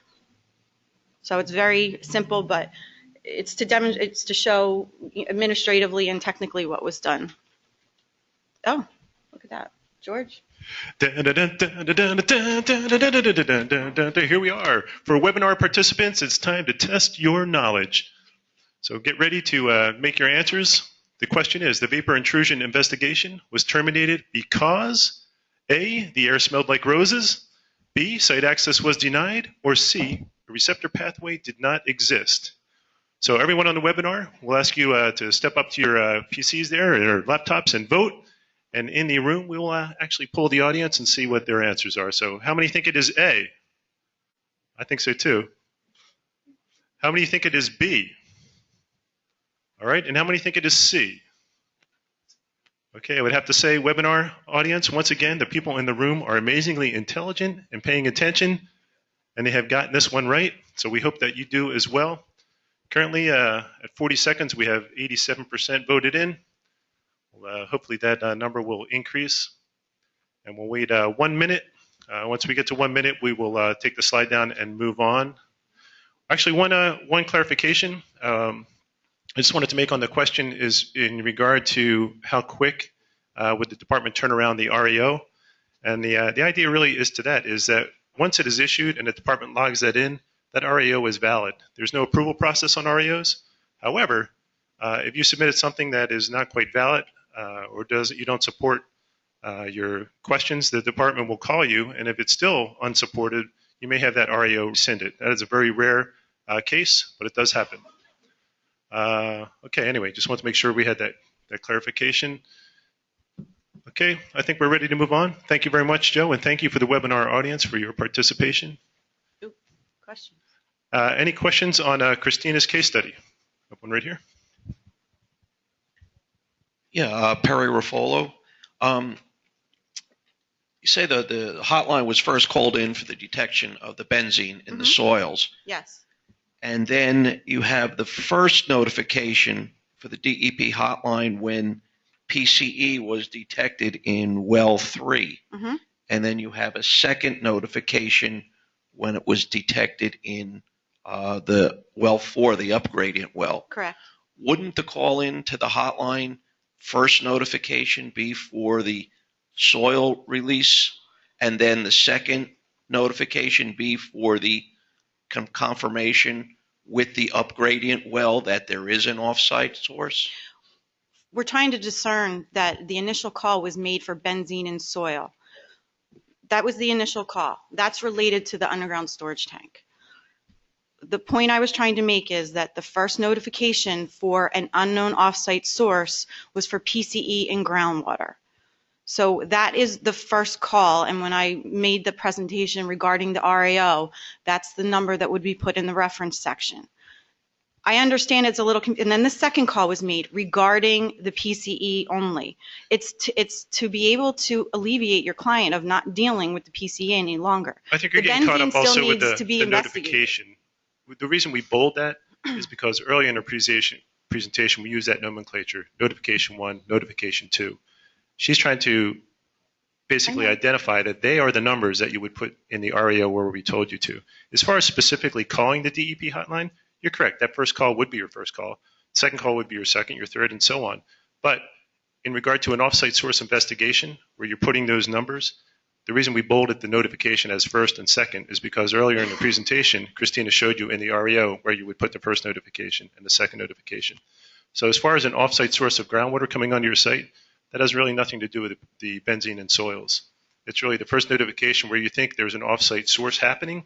That's really what you're going to call in and say, I suspect that there's an offsite source. That's your first call, your first notification. And the second is, yep, and I verified that there is an offsite source. That's a second notification. And Christina showed you where that would go in your REO. Okay, other questions? Nick? Carrie, could you hand Nick DeRose. With respect to the VI trigger, wouldn't the detection of PCE at 6 parts per billion, I'm assuming that's above the screening level? It's above the screening level. In this scenario, if the RAO was issued, and if it was determined that it was from an unknown offsite source, then the requirement to investigate the VI, I don't know that, George, can you elaborate? But just to clarify, if it is a trigger. Yes, so if you are correct, if there was a delay in time, I mean, then you would at that point in time, you really have to look carefully at you would that have to look question carefully and make decisions about receptors and what receptor evaluation you would need to conduct. Yeah, we talked a little bit about that in the beginning. You have to make some decisions as an LSRP and RP, whether that contamination is absolutely from an offsite source. Because if it is, and you issue that REO, whether it's an REO-A or REO-E, you're relieved of responsibility for conducting that VI investigation. So Christina is really covering the fact that the benzene they know is from their contamination. That really did trigger a VI. They know they're responsible for that, and that's why we're focusing on that in this presentation. Other questions? Oh, we have one clarification maybe from Carrie. This is Carrie Brookhouse, and just sort of a clarification on that last question about the VI trigger.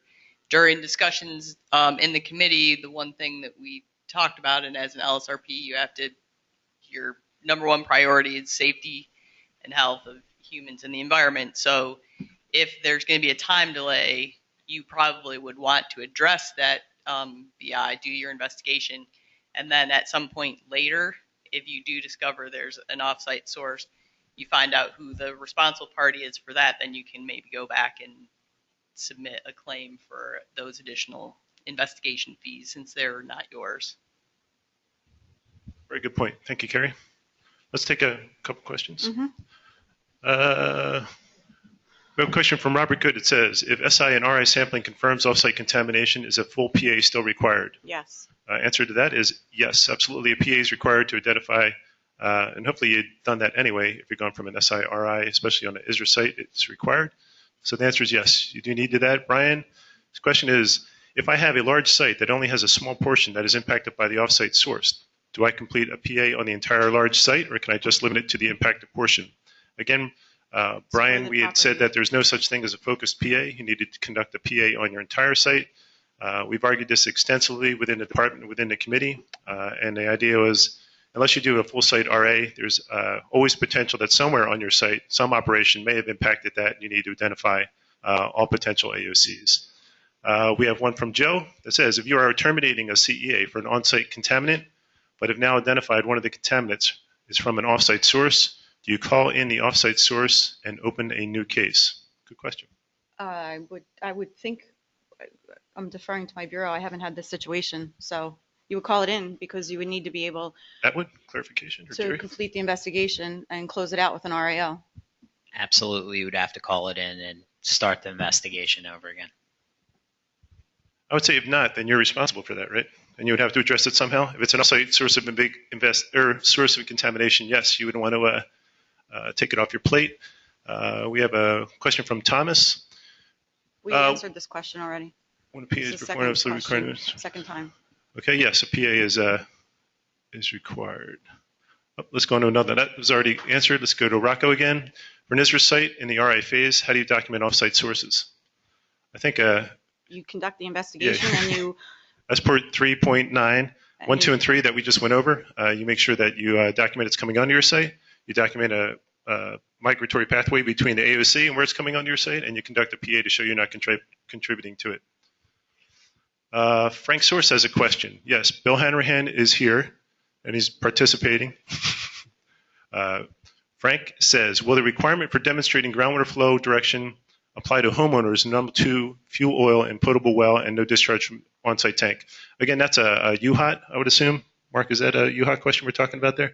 Frank, just to clarify, we're not necessarily covering UHOT situations within this particular guidance. This assumes that it's a department-regulated site, not a UHOT site. All right. Let's go on again to next question from Kevin Burns. What if the off-site source has already issued an RAO for groundwater for that site? I'm not sure I understand the question. I'm almost assuming that that is the upgradient site has issued an RAO for that contamination coming onto your site. That's the only way I can think of that.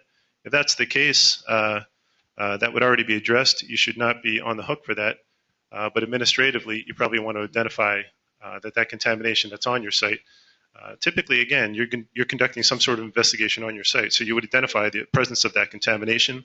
If you're not doing anything on your site and that contamination is identified perhaps on an upgradient site, they're addressing it, a CA has been issued, an RAO has been issued, then you're not responsible for that contamination.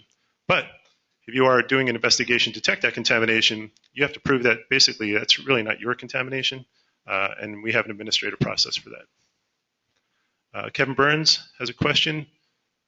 We just answered Kevin's, didn't we? The one above it you answered. Now Okay. this is a different For an question. offsite source has a CEA, if an offsite source has a CEA that covers part of your site where you're detecting the groundwater contamination, do you have to go through this entire process or just call it in and use the CEA as your line of evidence? That's a good question, Kevin, and I think the answer to that, again, would go back to professional judgment. If you know with absolute certainty that that contamination is not part of you or your operations at your site, you may choose to do that. However, think of this administratively. If that contamination is in any way tied to your site, to your operations, you're still responsible for that contamination.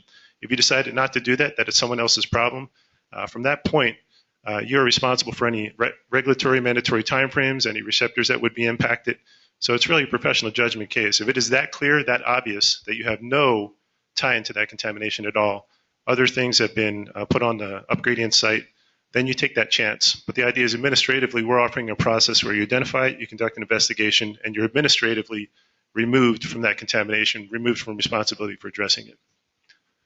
Okay, Brian has another question, or is it Joe now? Joe.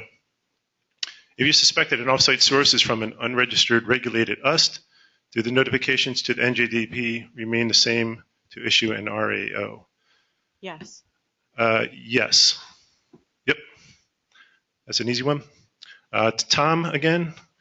When a PA is performed, is it an Same absolute... question. We had this question already. Okay, Christina says that's already been answered. I'll agree with that, so I don't have to read it. Brian has another question. It was mentioned that receptors that are impacted or potentially impacted by a verified offsite source that is being reported to the NJDEP by calling the hotline, the department will investigate the receptors. how do we report those receptors that need to be investigated? Do we do that to the initial call to the hotline? The answer is yes. When you call the hotline, when you verify that offsite source of contamination that you know is coming onto your site, we would recommend, and hopefully the hotline operators would ask you, are you aware of any receptors or potential receptors that are impacted? We would like to identify them. The DEP, if there's no other upgradient RP identified, the DEP picks up that information. We would have to go out and do a lot of that investigation. So having that information up front would greatly assist us and speed up our ability to identify receptors and protect them. Do you need to perform? Well, I'm here. Do you need to perform a PA for a UHOT case to apply to this guidance? And Mark Grzelczyk, this is a UHOT question. Do you need to perform a PA for a UHOT case to apply this guidance? Yeah. Well, we wouldn't be applying this specific guidance because, as I said before, UHOT cases are not really identified in here. The requirements for investigation as far as 3.9A, 1, 2, and 3 don't necessarily apply to homeowner cases, right, UHOT cases. And therefore, it's a little bit different. They're not quite as stringent. And again, that information as far as how to handle UHOT cases is in the department's administrative guidance for dealing with that.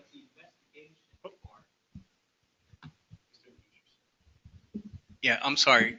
The thing that's confusing to me is the investigation part of this guidance can be used for the investigation of off-site contamination at heating oil tank sites. If you have off-site contamination that's not related to the fuel oil tank, that's the part that's confusing to me.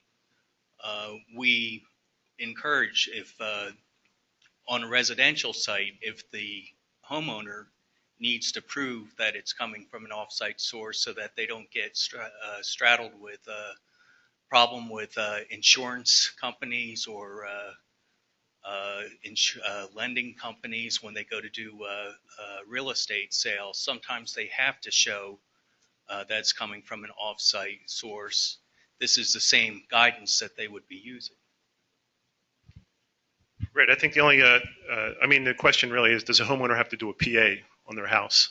And I think the question to that is no.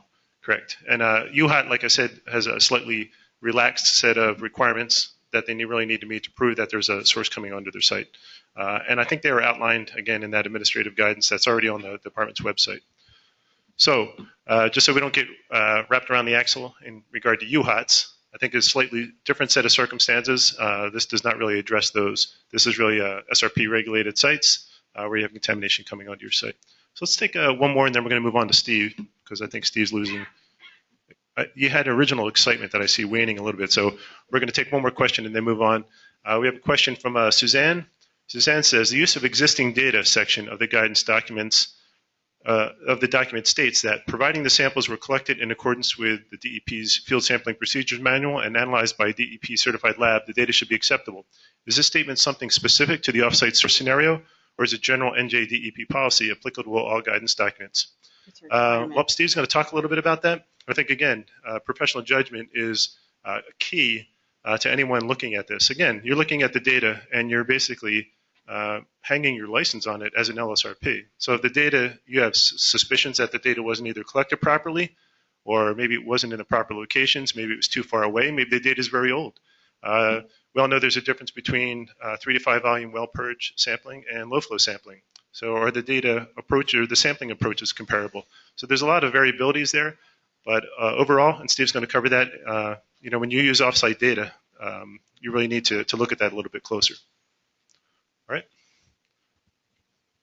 All right, let's close that out, Joe, and we're going to move on. And we'd like to introduce Steve Poston. Steve is president of the LSRPA, an LSRP, and has been really a great value on our team, our committee, and he's going to present his case study. Steve?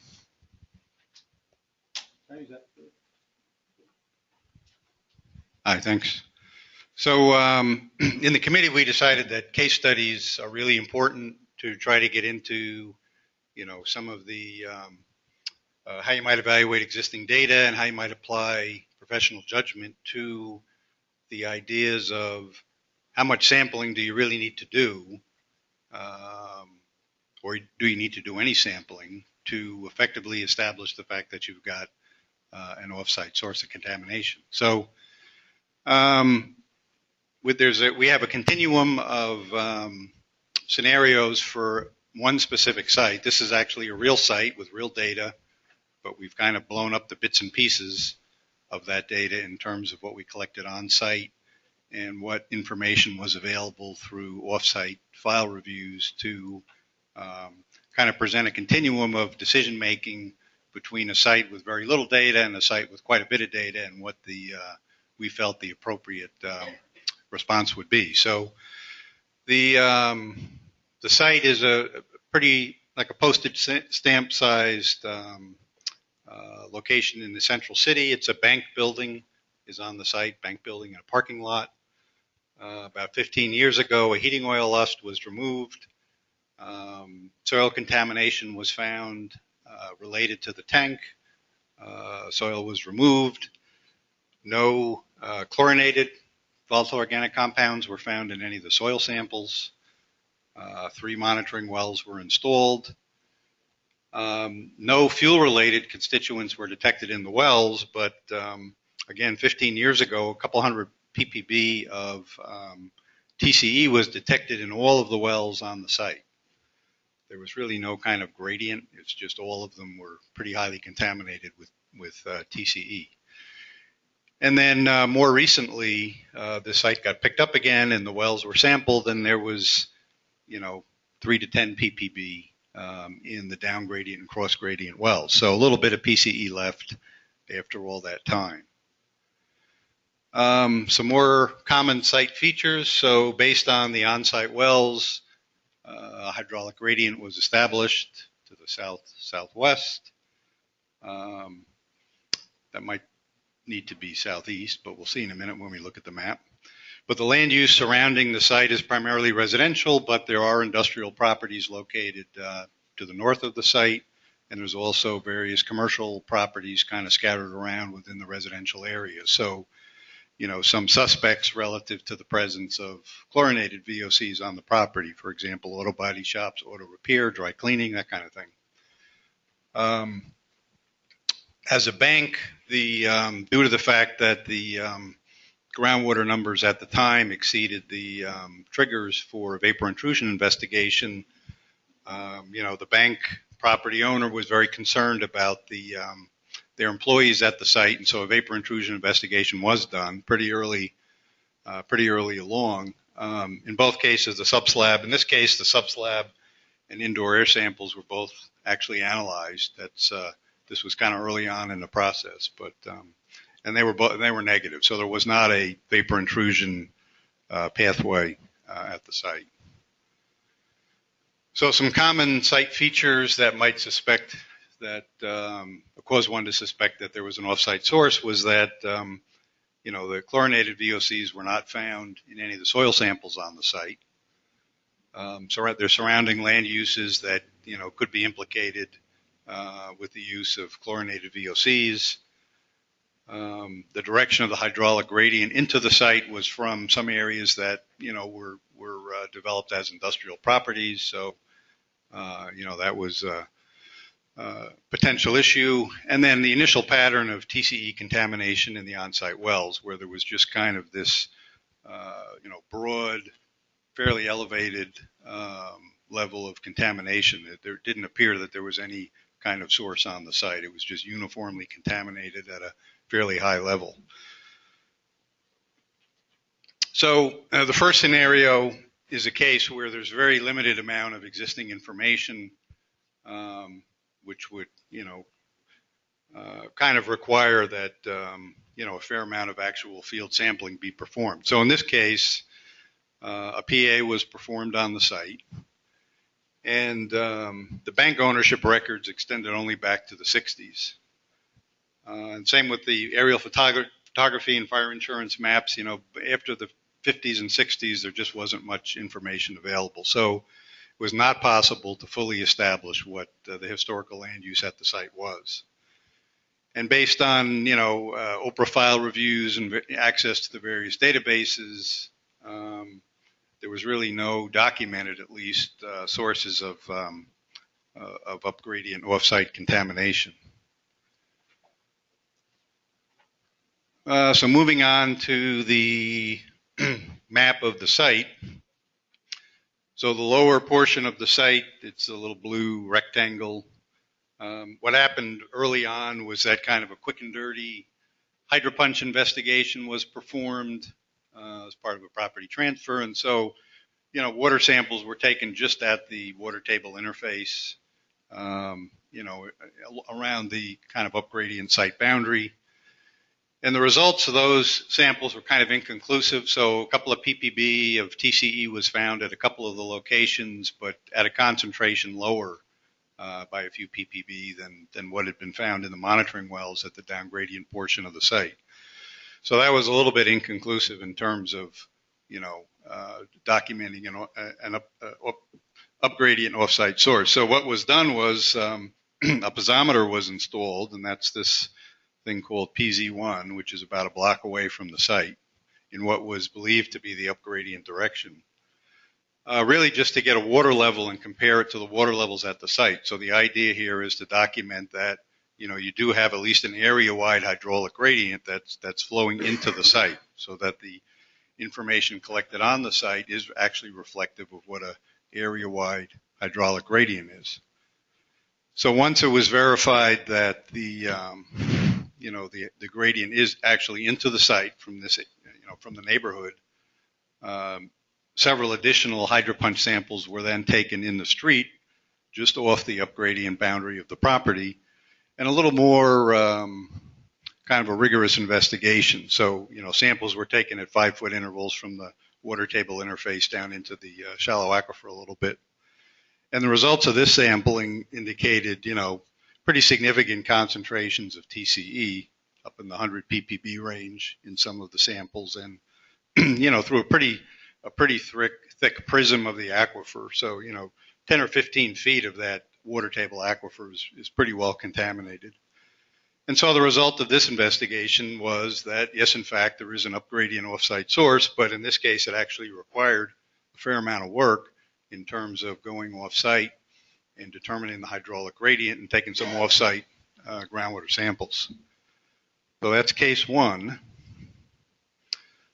Case two scenario is in terms of the bank ownership information and the historical aerial photography and fire insurance maps and that kind of thing, similar to case one, where the information kind of isn't really comprehensive for the site. After about 30, 40 years ago, there's no information, and so you really can't document the full history at the site. But in this case, the results of file review indicated that,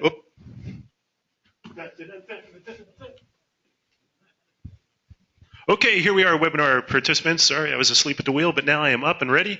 We're here to test your knowledge. So for the webinar, here is your question again. And remember, for anyone who is interested in CECs, you absolutely need to answer these questions to document you are paying attention and awake at your computer. So the question is, in case scenario number 2, the preliminary assessment documented site ownership to the 1960s. Is that true or false? So everyone log in, and I would say we're going to question the in-house audience. How many think that is true? Okay, you guys are still playing? I like that. Okay, how many think that is false?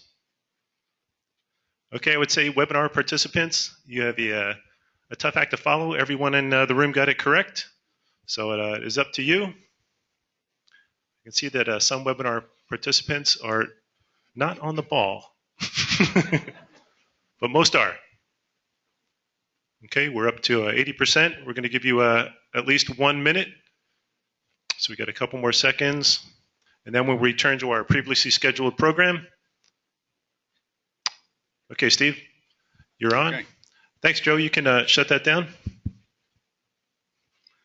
So, we did a dry run of this presentation a couple of weeks ago. And George did the, little test questions. And I was the only audience, really. And I was very happy that I got 100% of them correct. But then George told me that you didn't really have to get them correct in order to pass the test. You just had to document that. So anyway, this is our scenario number 2. So in this case, again, we have our property is located at the southern portion of the site.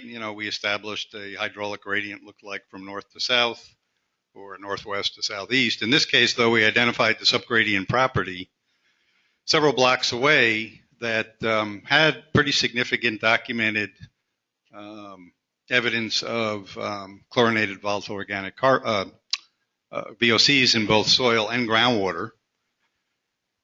And in addition, there was hydraulic information from the site that indicated that the hydraulic gradient was in fact south towards our property. So in this case, we have off-site information in terms of both a source of chemicals as well as the hydraulic gradient.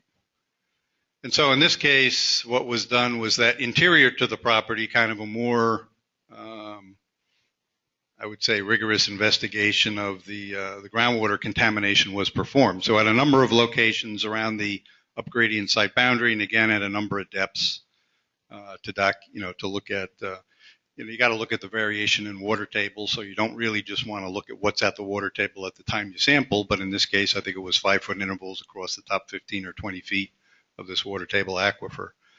And again, here, pretty significant contamination was identified at most locations around the boundary, not at all of them.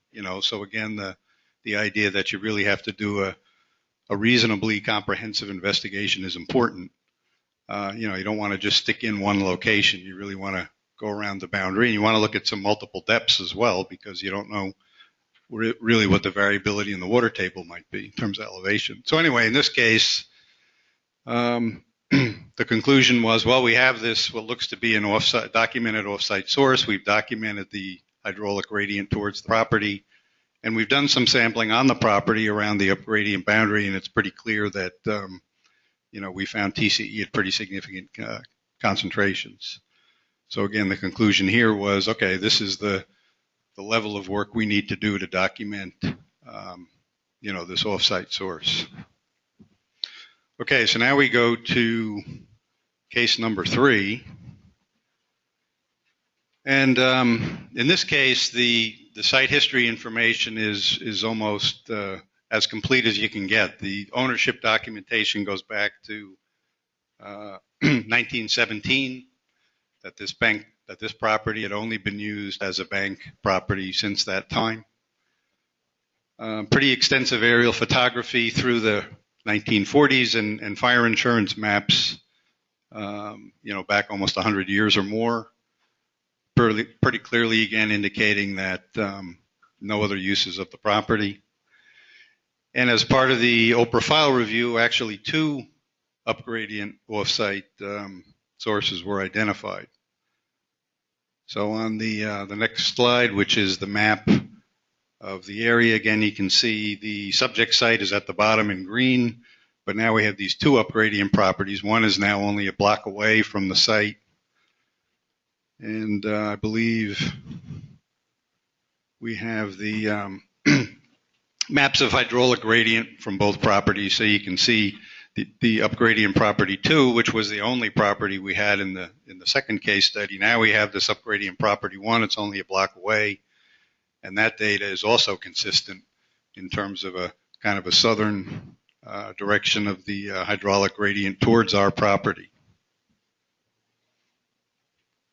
And so, well, before we get into the summary, the conclusion in case study 3 was that not only did you have the entire record of site use back for 100 years, but you had 2 upgradient off-site sources, and our decision was that you could pretty logically and rationally make the decision based on that information that these off-site sources exist, and there's really no need for you to have to perform even any more sampling on your site. The data is so consequential in terms of the off-site conditions that you could just move ahead simply with that information. So again, in summary, case number 1, kind of limited lines of evidence available from existing data, and the appropriate level of investigation was really to move off-site to verify the direction of the hydraulic gradient and then also to take some off-site samples to verify that that contamination exists outside your property boundary. For case 2, land use and history only partially documented, but file review indicates the presence of a off-site source, but fairly distant from your site. So the idea was to do, kind of comprehensive perimeter monitoring on your property to verify the existence of these contaminants moving into the property. And then case 3, really fully documented conditions on site, the presence of multiple off-site sources, and the appropriate level of investigation at that point is really no further subsurface investigation is required. That existing information has really documented your case. That's it. Questions for Steve on the case study? Steve did an amazing job. There are no in-house questions. Joe, can you open up, see if we got any webinar questions? Ted Toscas is left. Ted, I can't believe that.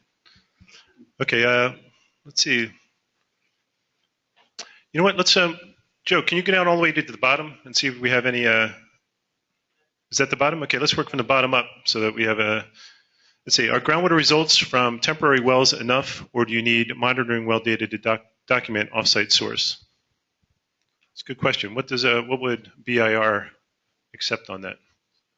Would they have to have a permanent monitoring well, or are?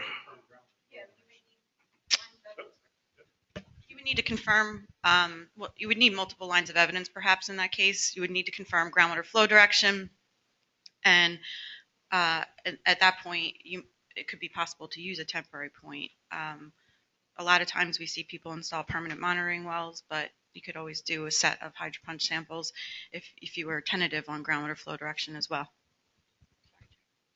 So it's really a line of evidence issue. If you can use hydropunch data, you can use multiple level sampling, providing you have a good handle on groundwater flow. Let's move up. So that last one was answered there, Joe. Was a PA still required in case number 3 if one was done as part of the ISRA case a while back and operations haven't changed? The answer is yes. Again, it needs to be done currently. However, you already did a lot of the background work. You really would be just updating it from the end of that PA, right, to current conditions. Oh, Ted said, no, I did not leave. I just changed my computer. All right, Ted, appreciate that. I was going to give you a hard time next time I saw you. All right, John has a question to clarify. If the confirmed off-site compound in groundwater is at a sufficient concentration on-site to trigger a VI, do you need to do a VI related to the off-site compound? Again, we kind of danced around that a little bit because I think it can be complicated. And the idea, again, is number one, and I think Carrie rightly pointed that out, as an LSRP, your ultimate responsibility is protection of human health and the environment. Therefore, if you see an IAC condition, if you see something that's dangerous or potentially impacting receptors, you would want to address that, especially if it was on your site and it was basically your residents or your people being exposed to that. The other thing is, if it is absolutely, it's from an offsite source and you issue that REO for that offsite source of groundwater contamination, that's then taken off your plate, and the department would then triage that and identify if there's potential receptors on site. So you don't have the responsibility at that point. So I think it's a little bit of a mixed bag in terms of if there's a lot of variables that might play into that. So you have to be aware of those variables. And number one is an LSRP, what your professional judgment would dictate you do. And also as an RP, as a person responsible for what's going on at your site, you would also need to be aware that if it came back and that contamination was actually related to some operation on your site, you are responsible for everything that has occurred. And if you have missed timeframes, you may be susceptible or could receive penalties for work that you did not do and could have. So let's take, who was that? That was Pete Sawchuk. It says, if your SRP site has contamination from an offsite Superfund or chromium site, should this contamination be called in? I would say yes. I think, again, that goes back to how would you know that? If you're just assuming that, you would have to document that. You would have to document on your site the conditions, the contamination. And again, we show what the administrative process for dealing with that is. Steve's case study sort of talked about upgrading information. I would assume that if you had a Superfund site directly upgrading a view, the conditions would be a little bit different. You would have a tremendous amount of information in regard to the Superfund process.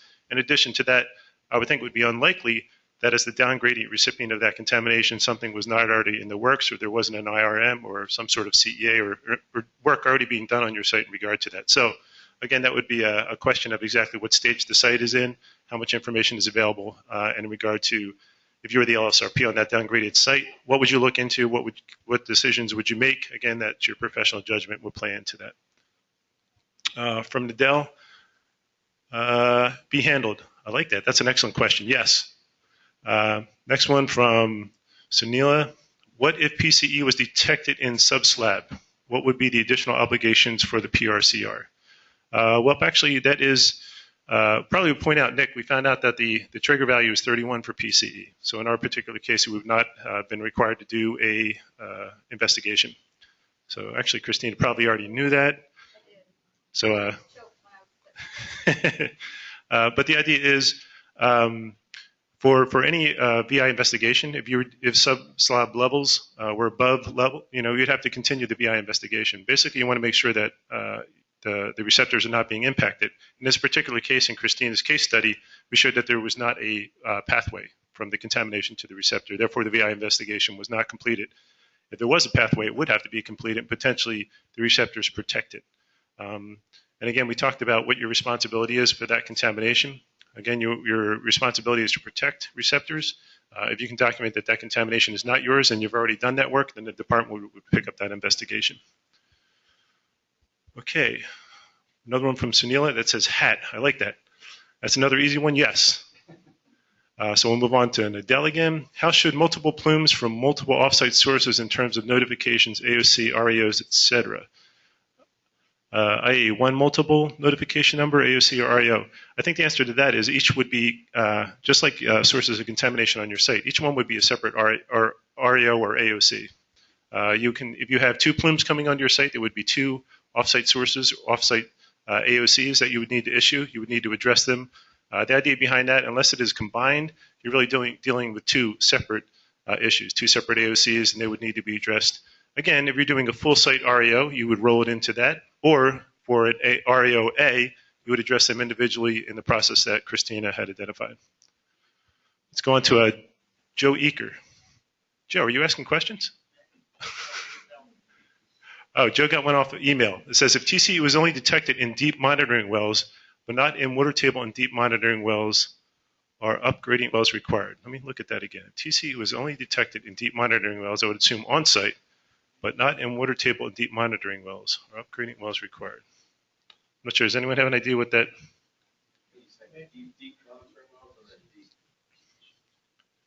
Maybe he's saying that there's not groundwater in shallow wells. It's only deep. I would say the idea is if you detect it anywhere on your site, whether it's shallow, deep, anywhere, and it's not your contamination, and you can prove that it's not yours, and you can prove that it's coming onto your site. Again, we made the point that if you are sampling at your property boundary and you detected it in a deep monitoring well on site, you certainly would need to sample the shallow well on your property boundary. The idea is you are documenting where that contamination is migrating onto your site. If it's in the intermediate well and that's where you sample it on site, unless there's an incredibly strong diving plume, I would not sample the water table well at the property boundary. I would sample in the same aquifer to show that it's coming onto my site. We have a question in the back. Is it in regard to this issue? And we will entertain that question. Okay, yeah, that brings up kind of like the spotty nature of. Oh, my name's Tim Mangold. If you have, let's see, you mentioned truncated plumes earlier. This is kind of an example there where it's a little bit more complex, or the contamination's a little more squirrely. How does this translate into an LNAPL situation where you also have spotty appearance of that contamination? It's not always clear cut. Again, we talked about lines of evidence, weight of evidence, how complex is your site, how much information do you need to provide. We have a tools table within our document that kind of gives you some ideas of investigative processes or approaches that you might want to employ. We talk about modeling. Think about bedrock aquifer. I mean, that is incredibly complicated. If you had contamination and you're trying to show, direct groundwater flow, I mean, the more complicated the site is, the more complicated your development of lines of evidence are going to be. And so I guess that's the point we're trying to make. Not that everything's clear cut, but every site is a little bit different and will have different issues, different variables. The idea is there's really three of the main objectives you need to meet. Some of those are going to be easier than others, depending upon your site conditions. It's really up to you or the LSRP that's working on your site to really identify exactly how you would approach that site, what investigative approaches you need, what data you need in order to support your conclusion. So it's really, again, professional judgment plays into this as the more complex your site becomes. You, as the LSRP, need to identify or determine exactly how much information you need to gain or you need to collect and how much information you need to present to the DEP to support your conclusions within the REO. Any other questions on that? I know sometimes we beat this to death, but I think it's important that to us on the committee, a lot of these issues are pretty easy, but we also had a lot of arguments, not arguments because we never argue, but we had a lot of discussions and debate within the committee just to hammer out some of these issues because the regulations might say one thing, but exactly how you get to those conclusions, how you get to those goals and decisions can be a little bit more complicated. We try to think through a lot of these processes, but as I said before, every site's a little bit different, and in that respect, sometimes the document won't necessarily address every site. And that's why you can call Christina and ask her questions. Or me, but Christina is probably a lot more intelligent. Let's take two more questions, and I think we're going to close it out, Joe, because I think everyone needs maybe to think about lunch. So let's go with Daniel. Was PCE included in the VI investigation? And if so, and VI pathway for PCE did exist, is on-site owner responsible for IAC? I think we kind of covered that a little bit. Again, the idea is if you cannot prove that something is unrelated to your site and someone else is responsible for that, you are responsible for the investigation, the cleanup, everything associated with ARCs, tech regs, and SARA. If you can prove it's someone else, it's not an IAC that you need to address, or maybe as an LSRP, not protective, you may want to protect the receptor at that point. And again, Kerry had a good point of maybe reclaiming cost at some point in the future. All right, one more, and this is from Ted. What if the benzene had not triggered VI, but the PCE did? Would the convenience store RP have to do a VI investigation since it is not their plume? This is pretty much along the lines of the same question we just answered several times. That's really your, as an LSRP, your professional judgment. Are they at great risk? If so, I would absolutely do something and then recover costs later. I think the idea, if it was ever determined that it was not my contamination, or it was my contamination at some point, I would be basically liable for not having protected those receptors. So one thing I would ask, there is an orange paper in all of your packets, which is the evaluation form.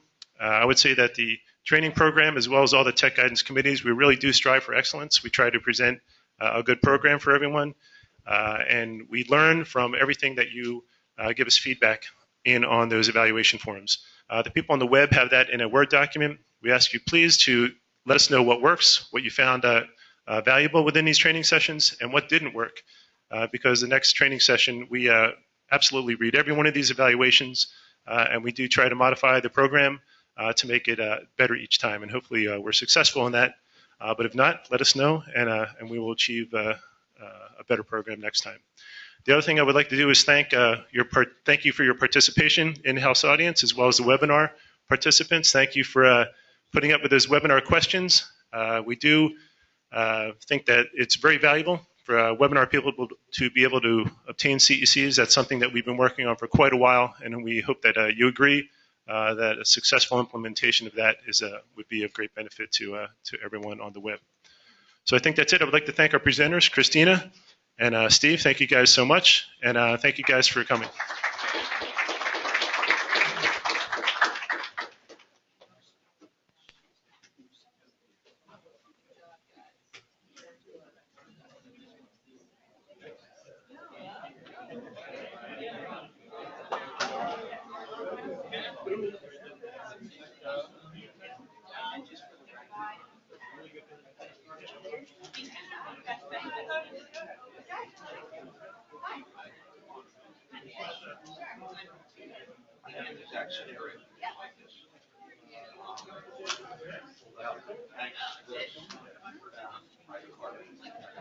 Well, everything